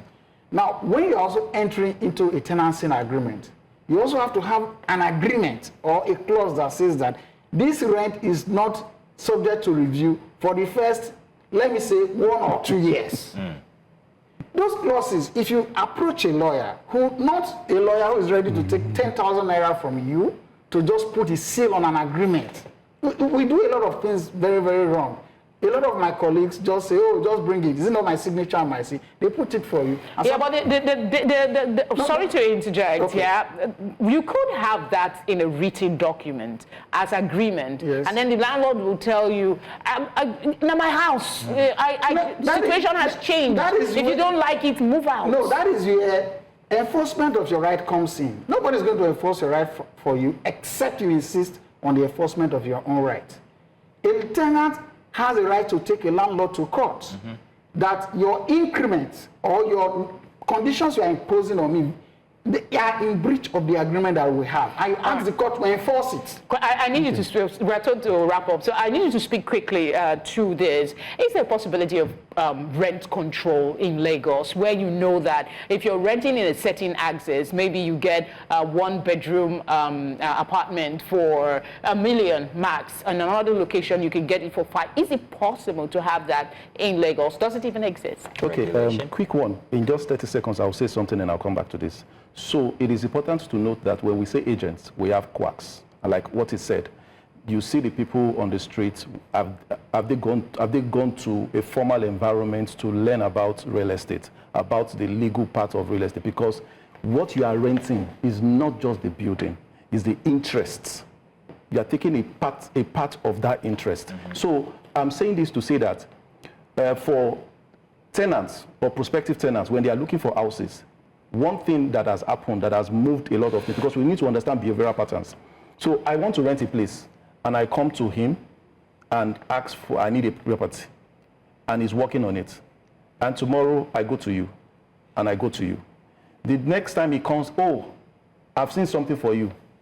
Then I tell him, I found something already. You have moved on. That cycle went on, and the agents said to themselves, you know what? Then the street guys, they said, you know what? I would not take you out if you don't pay my bills, because I'm incurring costs. Tomorrow you will call me that you've gone. So that part has to be regulated, so that you know that you are working for someone. In advanced economies, what happens is that you have an agent, you sign an agreement with an agent to do this for me, source for me, and I'll pay you this. You can even put a timeline. Please, I need this. Can you work for me in 1 month? And deliver. So now coming back to this, we need to understand that housing is from about a 3 perspective. You have the social, is a social good, and it's also an economic good, and it's an investment good. So the two, social and investment, they come together into economic. Now, social good for government, housing should be seen as like a welfare to the people, to say there are some people that cannot afford housing. So how can we make it affordable to them? There are some people who buy properties as investments, so such that that property investment is also competing with other types of investments, like filling stations, like businesses, like recharge cards, whatever it is. There must be ROI. So when you then get to the point where the person is looking at an investment and he has put money into it based on not subsidized rates from government as regards production, what happens is that trying to cap it will disincentivize people from investing. So now what I say to people is housing is like what we were taught in school, business studies then. They say factors of production. You have land, labor, capital, entrepreneur. If you look at it from that perspective, you understand that after going through the land, labor, capital, can we say that petrol stations should be selling their petrol at 200 naira? You can see. People will shut down. We are not selling. Oh, we are not selling. I'm not renting. So what you now have is people roaming the streets of Lagos without homes because the person that has set up the rent control point has not provided alternatives enough that is competing with what we have in the place. So this it's long explanation is that we cannot control prices. No, not that we cannot control. Not that we cannot control, but what you can do is, what I'm saying is that you need to create an environment, policies that will drive people to cap their rentals. Because if you subsidize, the reason why you want to control rent is because you don't want it just ballooning up like that. Okay. But what you want to do is, what role am I going to play first in that value chain of production? Subsidizing maybe regularization of title, the cost of cement, the cost of iron production. At that point, by the time those things are subsidized, it gets to the market at a reduced price. Your influence, I am subsidizing it to you and I'm telling you, by the time you get to the market, this is what I want you to be able to sell. There are places around Ibejuleki, Moe axis that government can go in and talk to the people and say, you know what, this is this kind of subsidy we're going to run with you here. So and this is the long-range plan we're going to have. All right, in 20 seconds, I'm told we're out of time. But you can talk about that. Well, you know, we run a free market economy. And a free market economy is government also tries as much as possible to make investors very comfortable that if they put money into your economy, they will get returns on investment. Then two, properties are not all the same. Two properties can be in the same location, the same design, but the quality of those properties are quite different. There are apartments that you enter that were built in the 80s. You feel more comfortable with those apartments than the ones that were just erected a few months ago. The quality of materials, the standard of maintenance and all of that, top notch, and you want to maintain them. So for those kind of properties, you know, when you are buying a product, you seek for the satisfaction. A lot of the time, that satisfaction has a value, and you cannot cap it. Felicity, I just wanted you to tell just one last thing, and real quick, because we don't have any time, regarding increment. My landlord cannot increase above how many % each year? What? I think it's subject to agreement. Subject to agreement. Fantastic. You must agree. Gentlemen, thank you very much for your time. I wish we had more time. Because this is really an intriguing topic to discuss. Thank you for giving us your time. Thank you very much. So I'm being told that we're going to revisit this subject sometime soon. So if you stick around here, especially for Breakfast Extra, you might be lucky. You might just catch it that one time. So let's move on now. We have, the news coming up, and I'm sure that we have more conversation inside the final hour for Breakfast Extra. Thank you very much. Welcome again. Now let's talk the movies. Well, the Nigerian film industry, popularly known as Nollywood, is on the cusp of a technological revolution as artificial intelligence begins to integrate into filmmaking and television production with AI-driven tools offering enhanced script writing, special effects, and even automated editing. The industry is poised to redefine storytelling and also production processes. However, this development raises, significant questions about creative authenticity, employment, dynamics, and the regulatory framework surrounding AI adoption in Nollywood. Now, a recent report by DLA Piper Africa outlines the potential of AI to transform Nollywood by streamlining production processes, improving visual effects, and also optimizing distribution through data analytics. The report highlights key concerns, including copyright protection, ethical considerations, and the readiness of Nigeria's legal framework to also accommodate this shift. While AI presents opportunities for cost efficiency and expanded creative possibilities, industry professionals must also navigate its complexities to ensure that innovation does not compromise artistic integrity or displace human talents. So, To provide expert insight into the evolving landscape, we are joined by CEO of Rise Networks, Toyosi Akere Ogunshiji, to help us break down the implications of the technological shift for Nollywood. You're welcome. Thank you, Maxina. Thank you for having me. You're welcome. Nollywood and AI. What is, I mean, yes, we know the push is for, you know, adoption of AI and all of that, but what inspired you to take this, some would say, giant leap? I feel like, it's not even that I feel, I mean, I'm seeing the way the world is moving. And they always say, like, pioneers and visionaries are people that, you know, are way ahead of their time. In just paying attention to the trends around the world, it's very clear that of all the technologies of the fourth industrial revolution, artificial intelligence would be the most has the most transformative potential. And I personally believe that of all the major sectors and industries around the world, the creative industry will be the highest beneficiary of AI and also the most disrupted, in fact, at breakneck speed by artificial intelligence. It's very important that as AI continues to, you know, take the world by storm, we don't leave young people in our country and our continent behind. So Make Nation, Africa's first feature film on artificial intelligence, you know, is here. It's amazing. Young people are excited. We released the first, you know, I think we should say congratulations. Okay, yes. Why don't we? It is an accomplishment, however you look at it. How did it enhance the storytelling, though? Amazing. So even from the writing of the script. So I co-wrote the script with a brilliant 26-year-old lady called Nengidiri. And because it's a first of its kind in Nigeria and Africa, we didn't quite have much of a creative reference in terms of this is how we'd like it to look like in terms of the technicalities and the framework of the film. But in terms of the quality of the film, I mean, we've done a lot of incredibly great, you know, quality films out of Nigeria and Africa. So from the writing of the script, you know, from leveraging artificial intelligence in, you know, the script writing, to even ensuring that the songs in the film, you know, basically we leveraged a lot of Google, you know, LLMs, runway LLMs. We used a lot of ChatGPT for fine-tuning a number of things. The cast reveal for the film is the first generative AI cast reveal out of this country, perhaps the whole of sub-Saharan Africa. How did that work? Artificial intelligence is so fascinating. And I see that a lot of people are so concerned about, oh, AI is going to take our jobs, AI will take our jobs. I keep saying it's not AI that will take our jobs. It's the people that know AI that will take our jobs.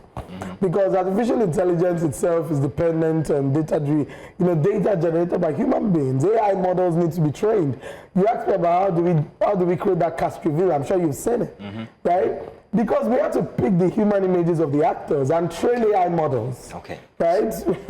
My good friend Malik and I, you know, work together a lot on this is how it should look like, this is how...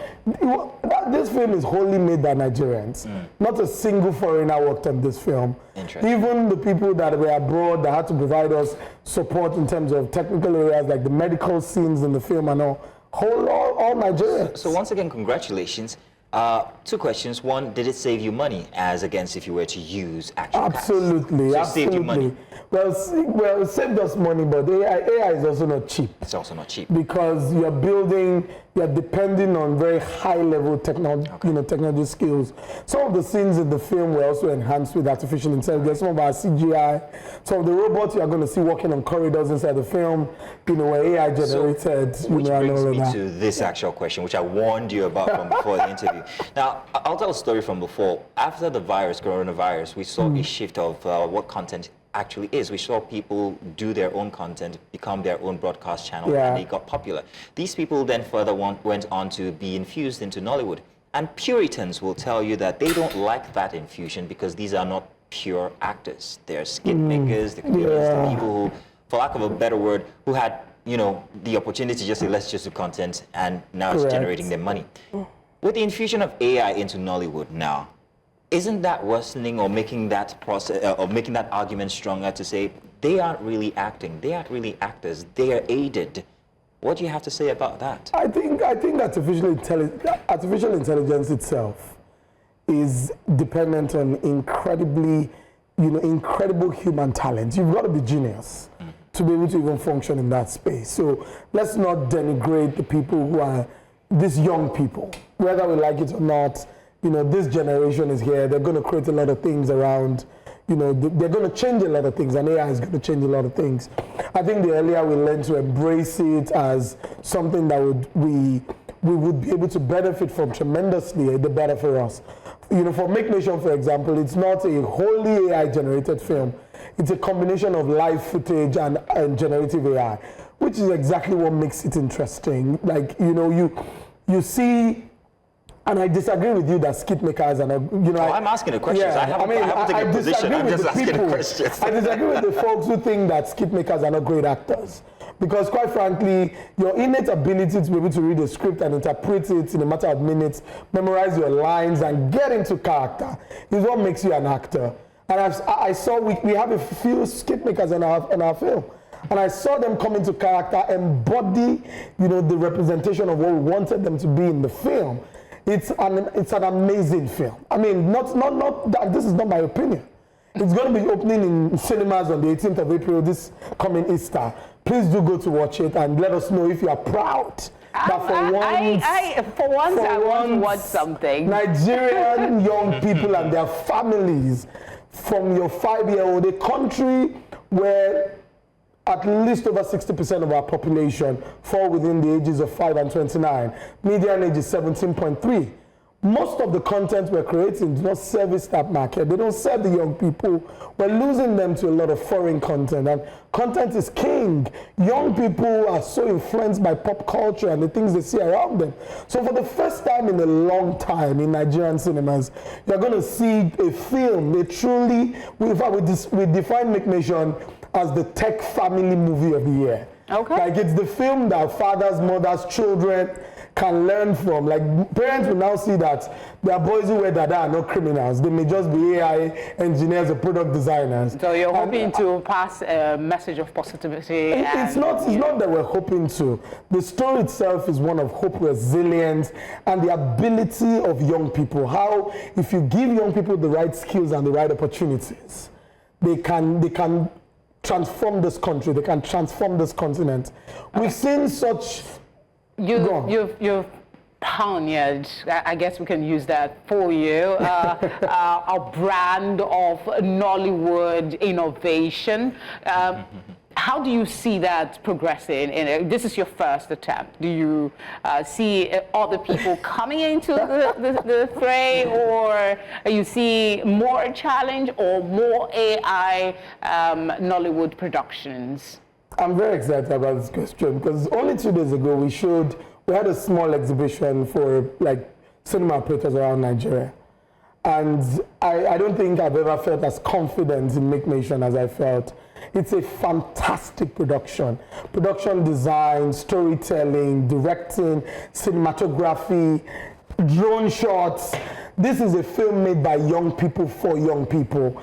It's a film that will put Nigeria on the global map. It's a film that would show that Nigeria is not a country of potential, we're a country of possibilities. This is a film made by young people in terms of trying to ensure that we put the young people at the center of the story. And to your question about how that's going to progress, it always seems impossible until it's done. Mm-hmm. And I want to be remembered as the intentional storyteller of Africa's next generation. Okay. Oh, I was doing that already. Your confidence in what you've done. Not my confidence in what I've done.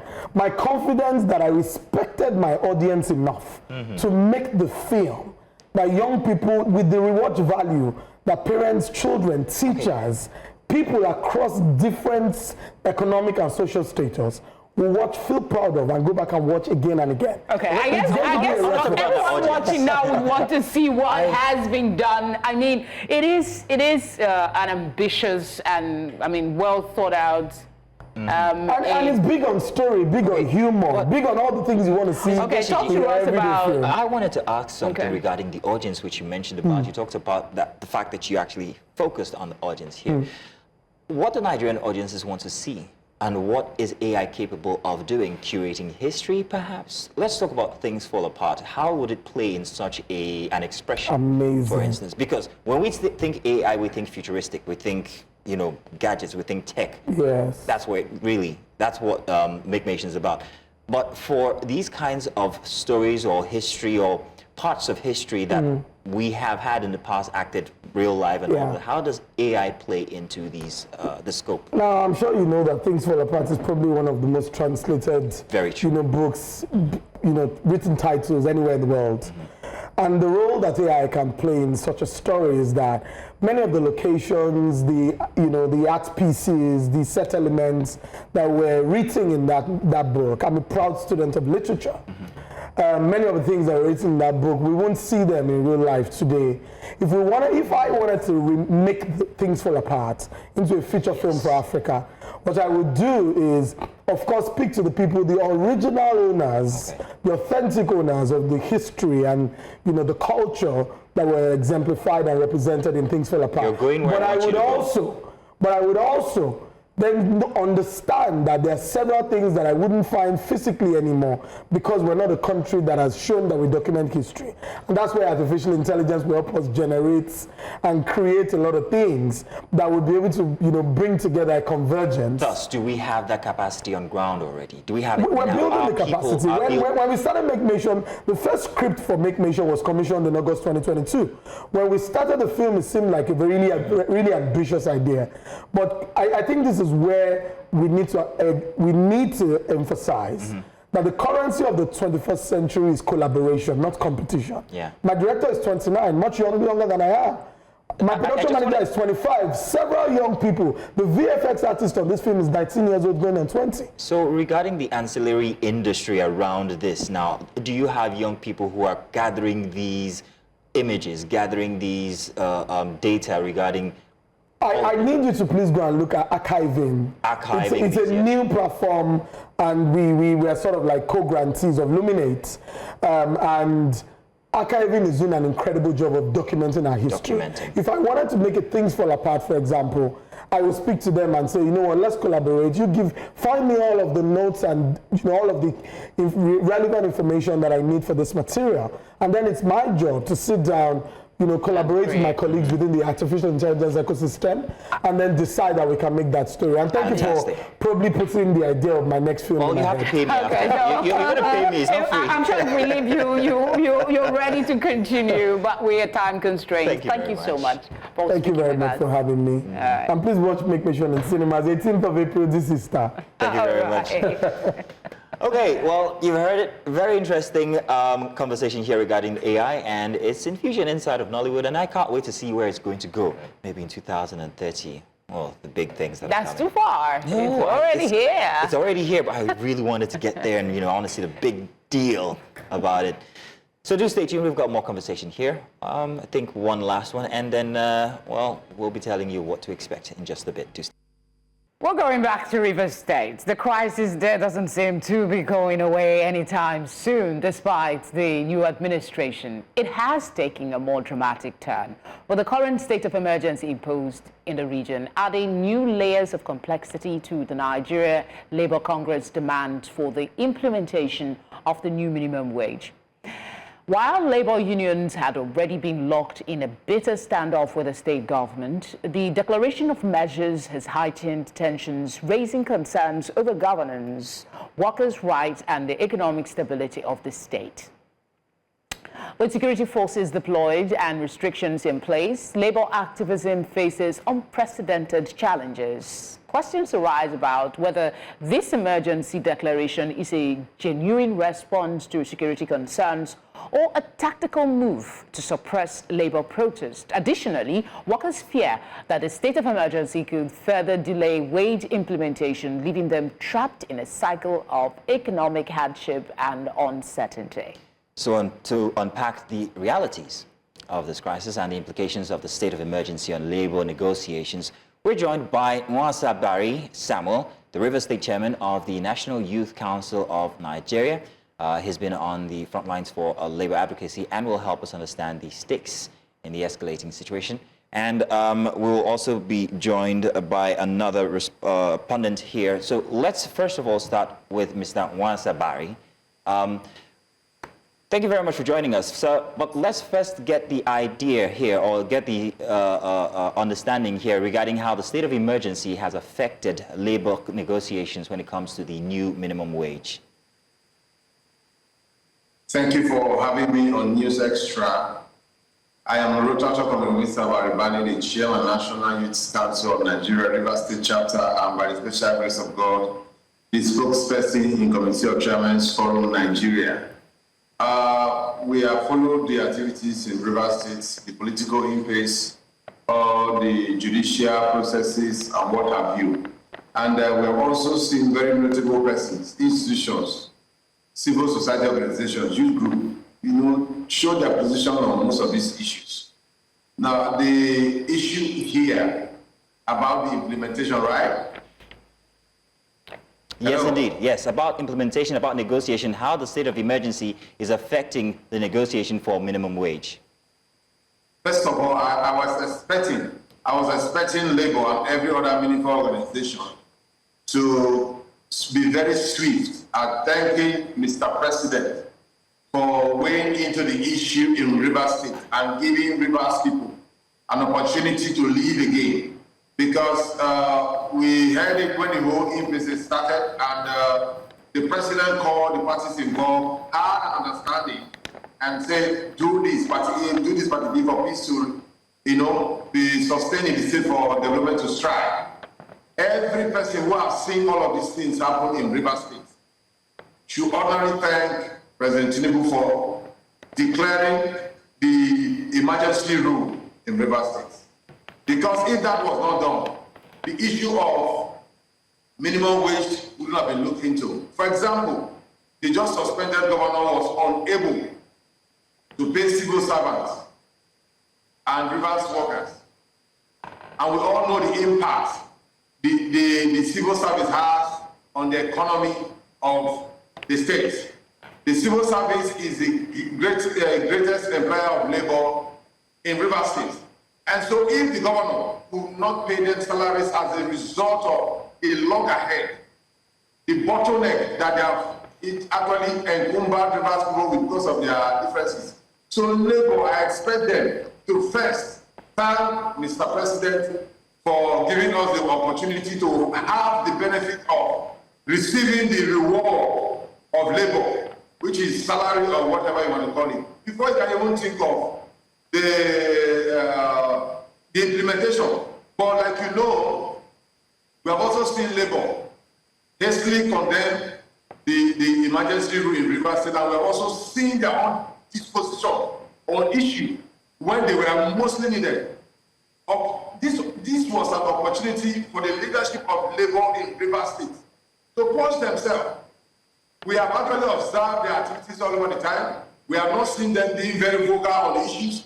We are not saying that demanding implementation of the minimum wage, but under the last administration, this just suspended administration, we never saw anything like that.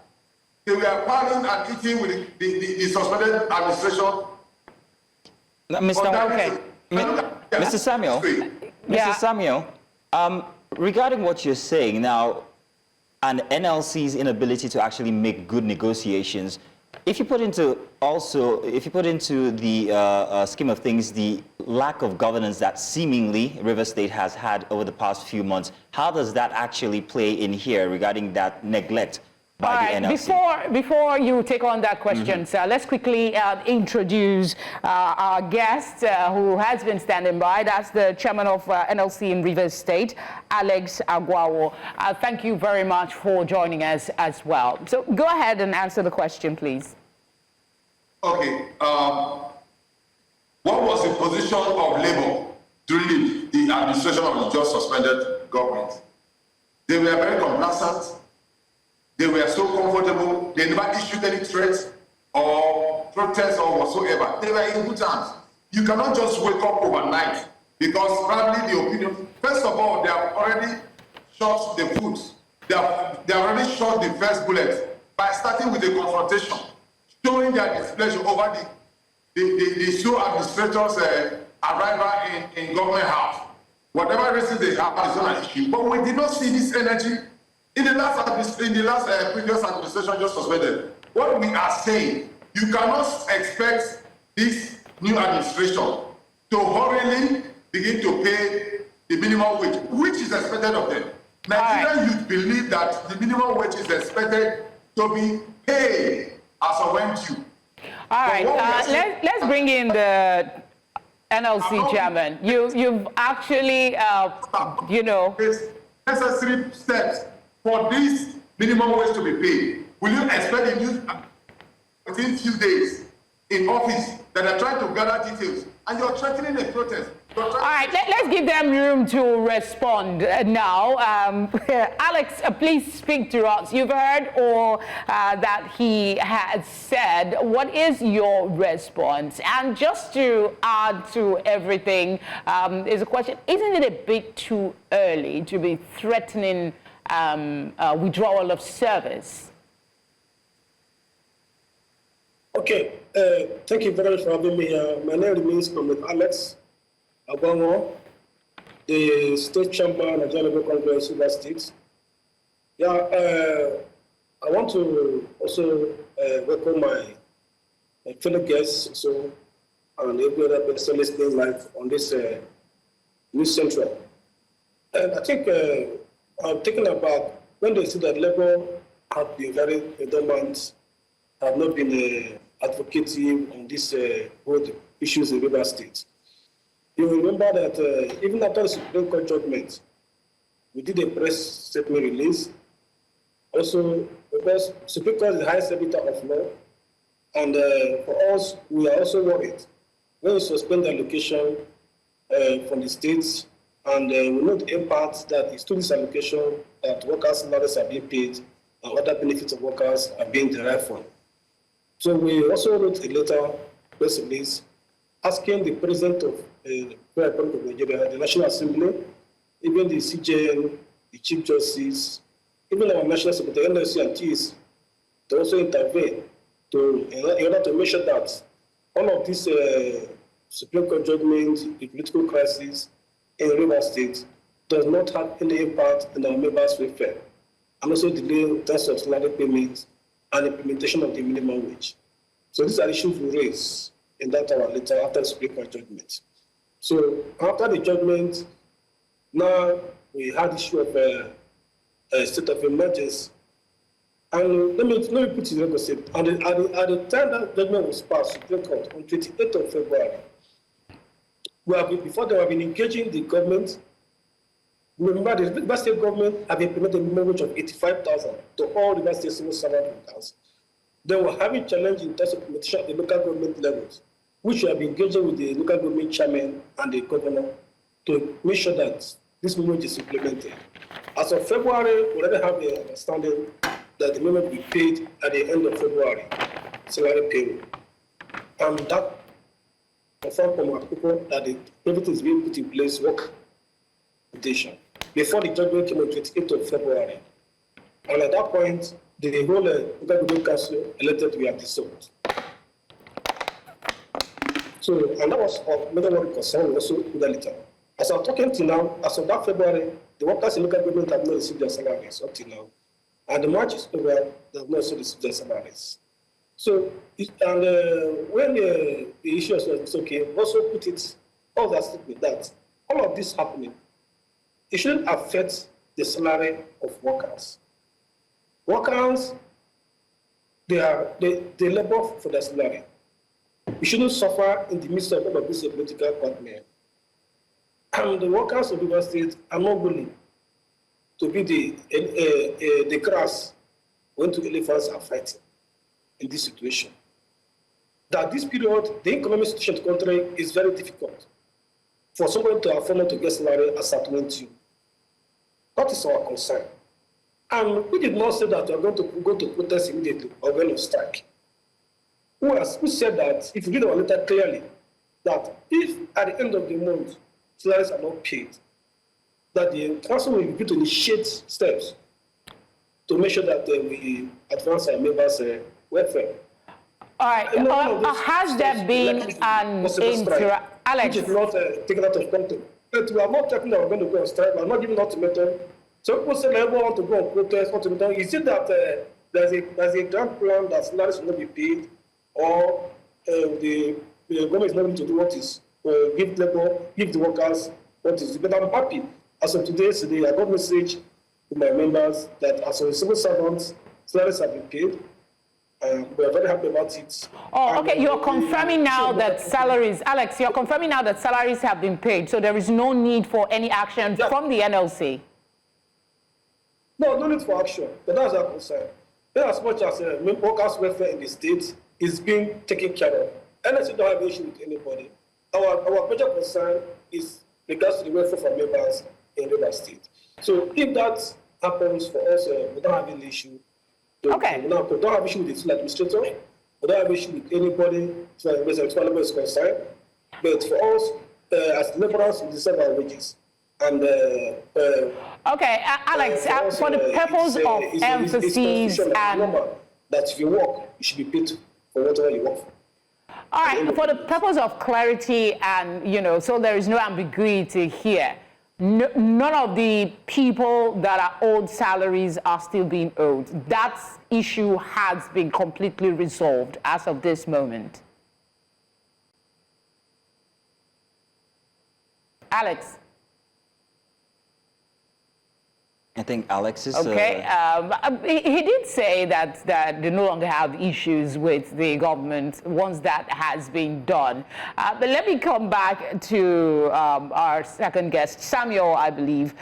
What is your response now to the fact that NLC is saying all they want is for the government to do what is right? Now that they have done that, they don't have issues. Well, first of all, I want to thank God for what is happening, and God has begun to vindicate Rivers youth on their position. But one thing I want to tell the leader of the group, Alex, is to, in the words of Mr. President, former Goodluck Jonathan, on a proverb, an Indian proverb, he says, "Wake up from your pretentious sleep. Wake up from your pretentious sleep." I will call the labor and their leadership to wake up from their pretentious sleep. Because for me, it had no reason. There was no reason, first of all, for the declaration of that test to shut down the activities and go on strike and all of that. There was no reason for it. Because we didn't even see their position. They just rushed to the media. It means that it suggests that they were on a dining table with the just suspended administration, but that is not our issue. No, but you're simply just saying what you believe should have been their response. But you can't have somebody experiencing something and then tell them how to react.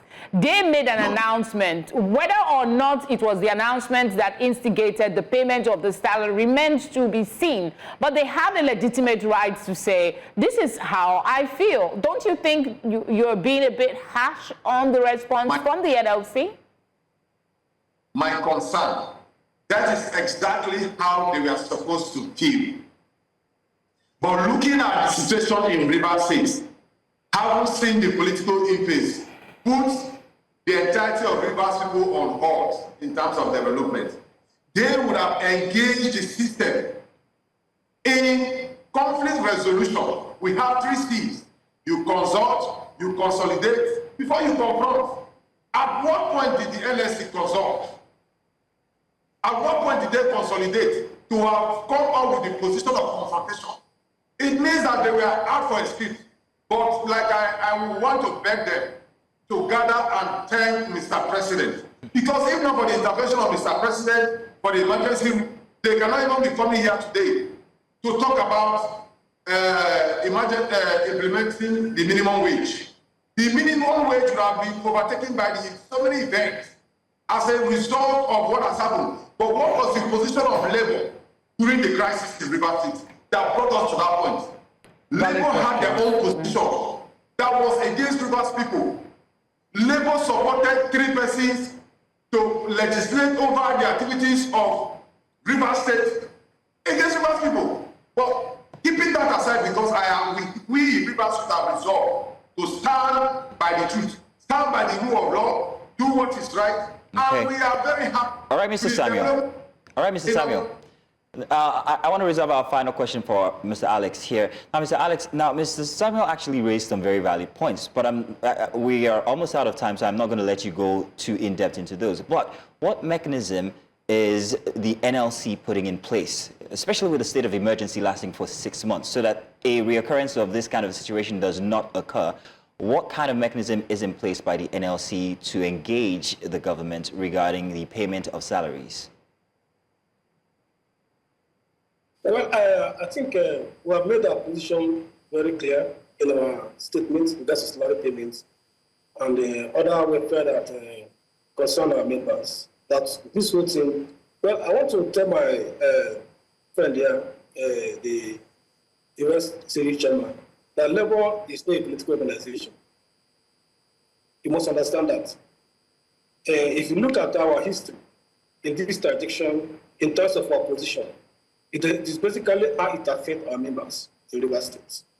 But I'm not trying to begin to mingle into what happened in the House of Assembly, the executive, whatever meeting statement in regards to that.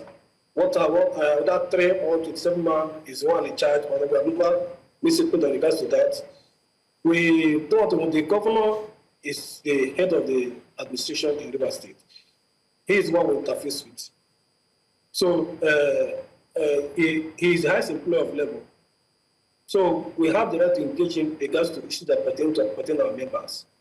So that should not be seen as if we are supporting the current administration. If it's the administrator which to engage us, what can he engage? He invited stakeholders.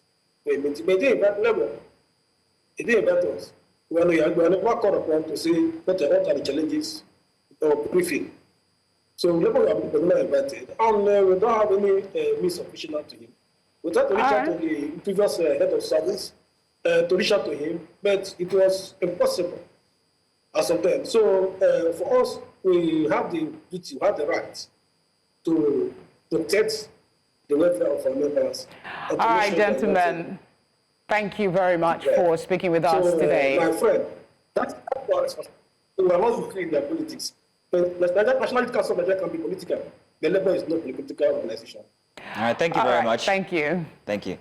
Thank you, gentlemen. Well, we hope that this doesn't reoccur and, well, that everybody gets what's due to them at the right time. We've got one more conversation inside of Focus Africa, and we'll be going to Mozambique. Let's talk a bit about what they're going through. Stay tuned. And you're welcome. It's our final segment here for Focus Africa. And today we go to Mozambique.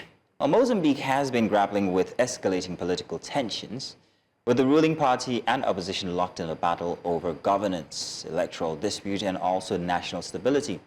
The recent meeting between President Chapo and the opposition leader marks a potential turning point in the efforts to de-escalate hostilities and foster a peaceful resolution.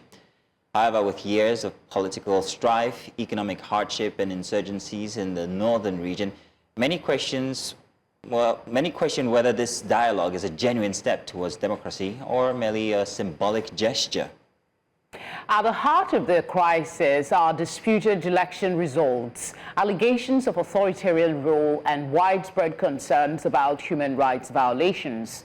The opposition has long accused the government of suppressing dissent, while the administration insists it is maintaining order. Meanwhile, civil society groups, international observers, and the general population are watching closely to see if this latest attempt at political reconciliation will translate to tangible reforms or fall apart like previous efforts. Of course, expectedly we'll want to have this conversation from somebody who is on the ground and knows what is happening in Mozambique. But we've had a bit of a challenge connecting with our guest, who happens to be quite a passionate performer and activist. Let's try to see if we can connect with Edna Jame. I hope I got that right. I think that's French. Edna, if you can hear me. Thank you for joining us. Yes, I can hear you perfectly. Oh, Good morning. fantastic. Good morning. We're glad you're able to join us. Now, talk to us about what has happened. There is news that there was a conversation, there was a meeting between the opposition and President Chapo, but we don't know if there was something tangible from that meeting. Can you tell us about that?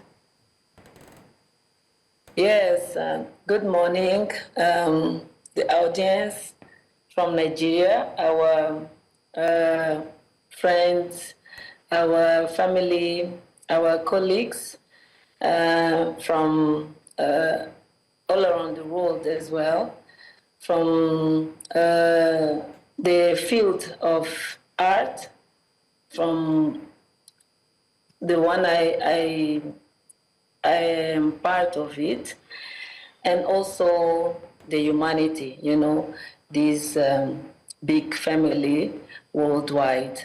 So I say good morning, Zishile in my local language, and I'm very happy and glad to be here. It's such an honor.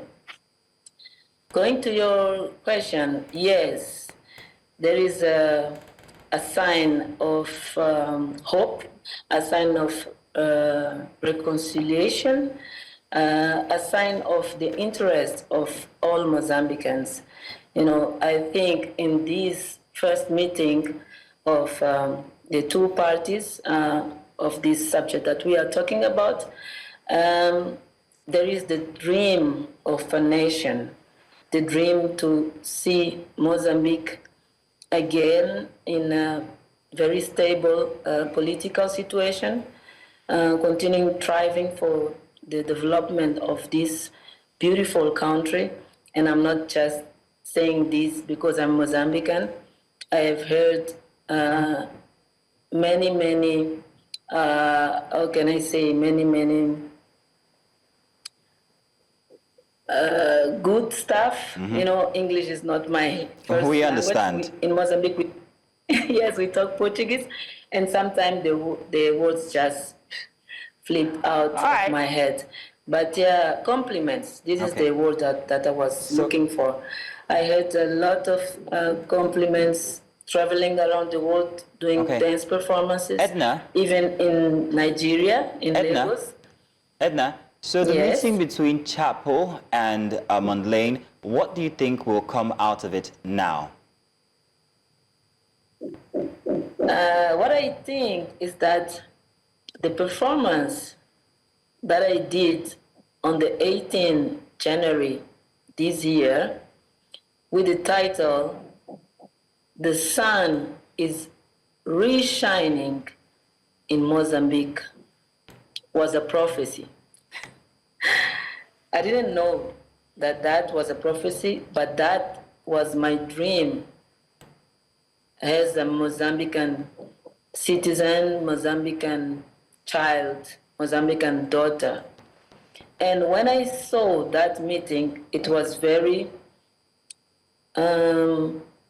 emotional, very strong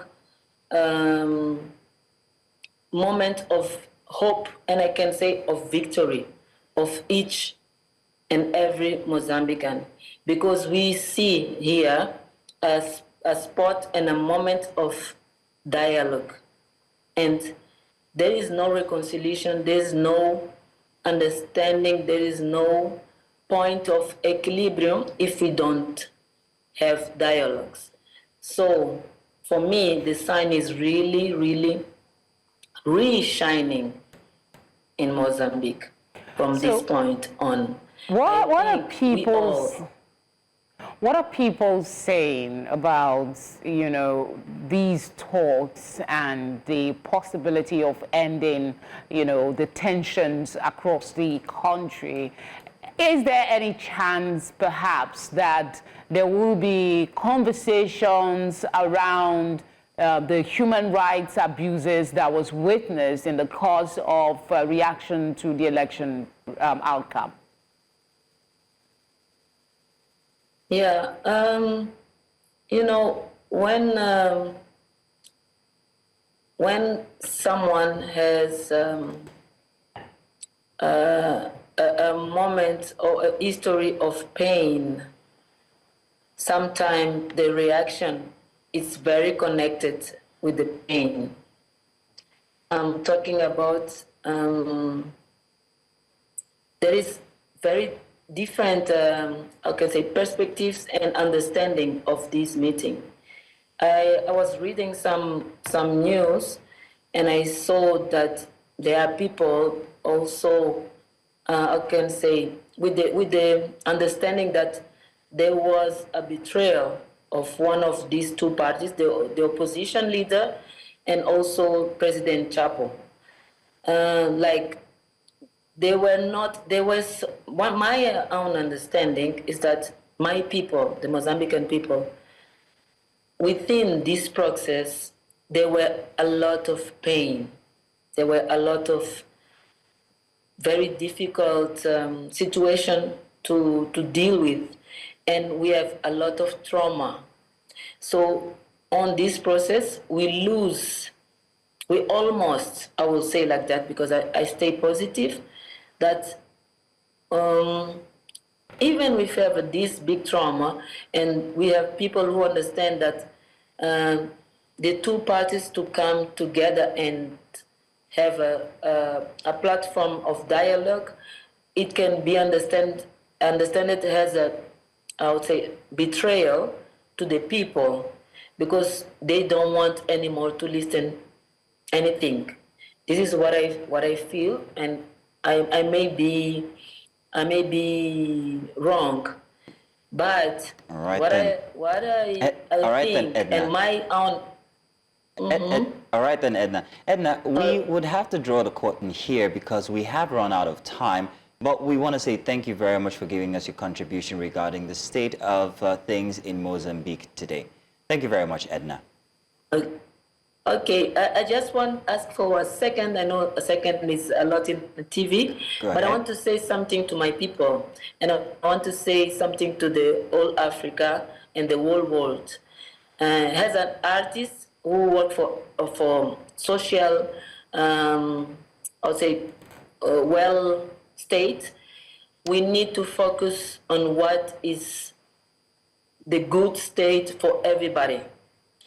I know we have traumas, but we need to come together to build our country, to build our continent, and to build a human, to heal the world, like Michael Jackson was saying. It might seem utopia, but it's possible if we all strive for that. Indeed, Edna, to heal the world is the task before all of us. I hope we can even begin to make a dent. Thank you very much for your time. Thank you very much, Edna. My pleasure. My pleasure. Thank you. Yeah, trauma is not something we talk about a lot in Africa, but I mean, we've survived so much and we've not really gone back to look at. It was just recently that I realized I had traumas that I was never aware of. What from? Not something I'm going to say on here, but I'd like to know she does have a point, you know, to heal. Sometimes even our leaders have traumas that they've not healed from, and we need to heal for us to move forward. You are correct. Yeah. Sounds like something for wellness in any case, but I don't know. True. But join us tomorrow on tomorrow's edition where we'll have our Wellness Extra segment. We might not be talking about trauma, but Felicity has put it in our minds to actually make that a conversation to have. I want to say thank you to everybody who joined us from 8 a.m. up until now for Breakfast Extra. We bring you a Sunday installment for tomorrow, so join us then as we continue to talk about, well, events and also situations that are shaping Nigeria and Africa. So thank you. It's goodbye from us. It's been my pleasure being here today again. And yes, I will be expecting you back again sometime soon. Sometime in the future. Goodbye, everybody. Bye Thank you very much.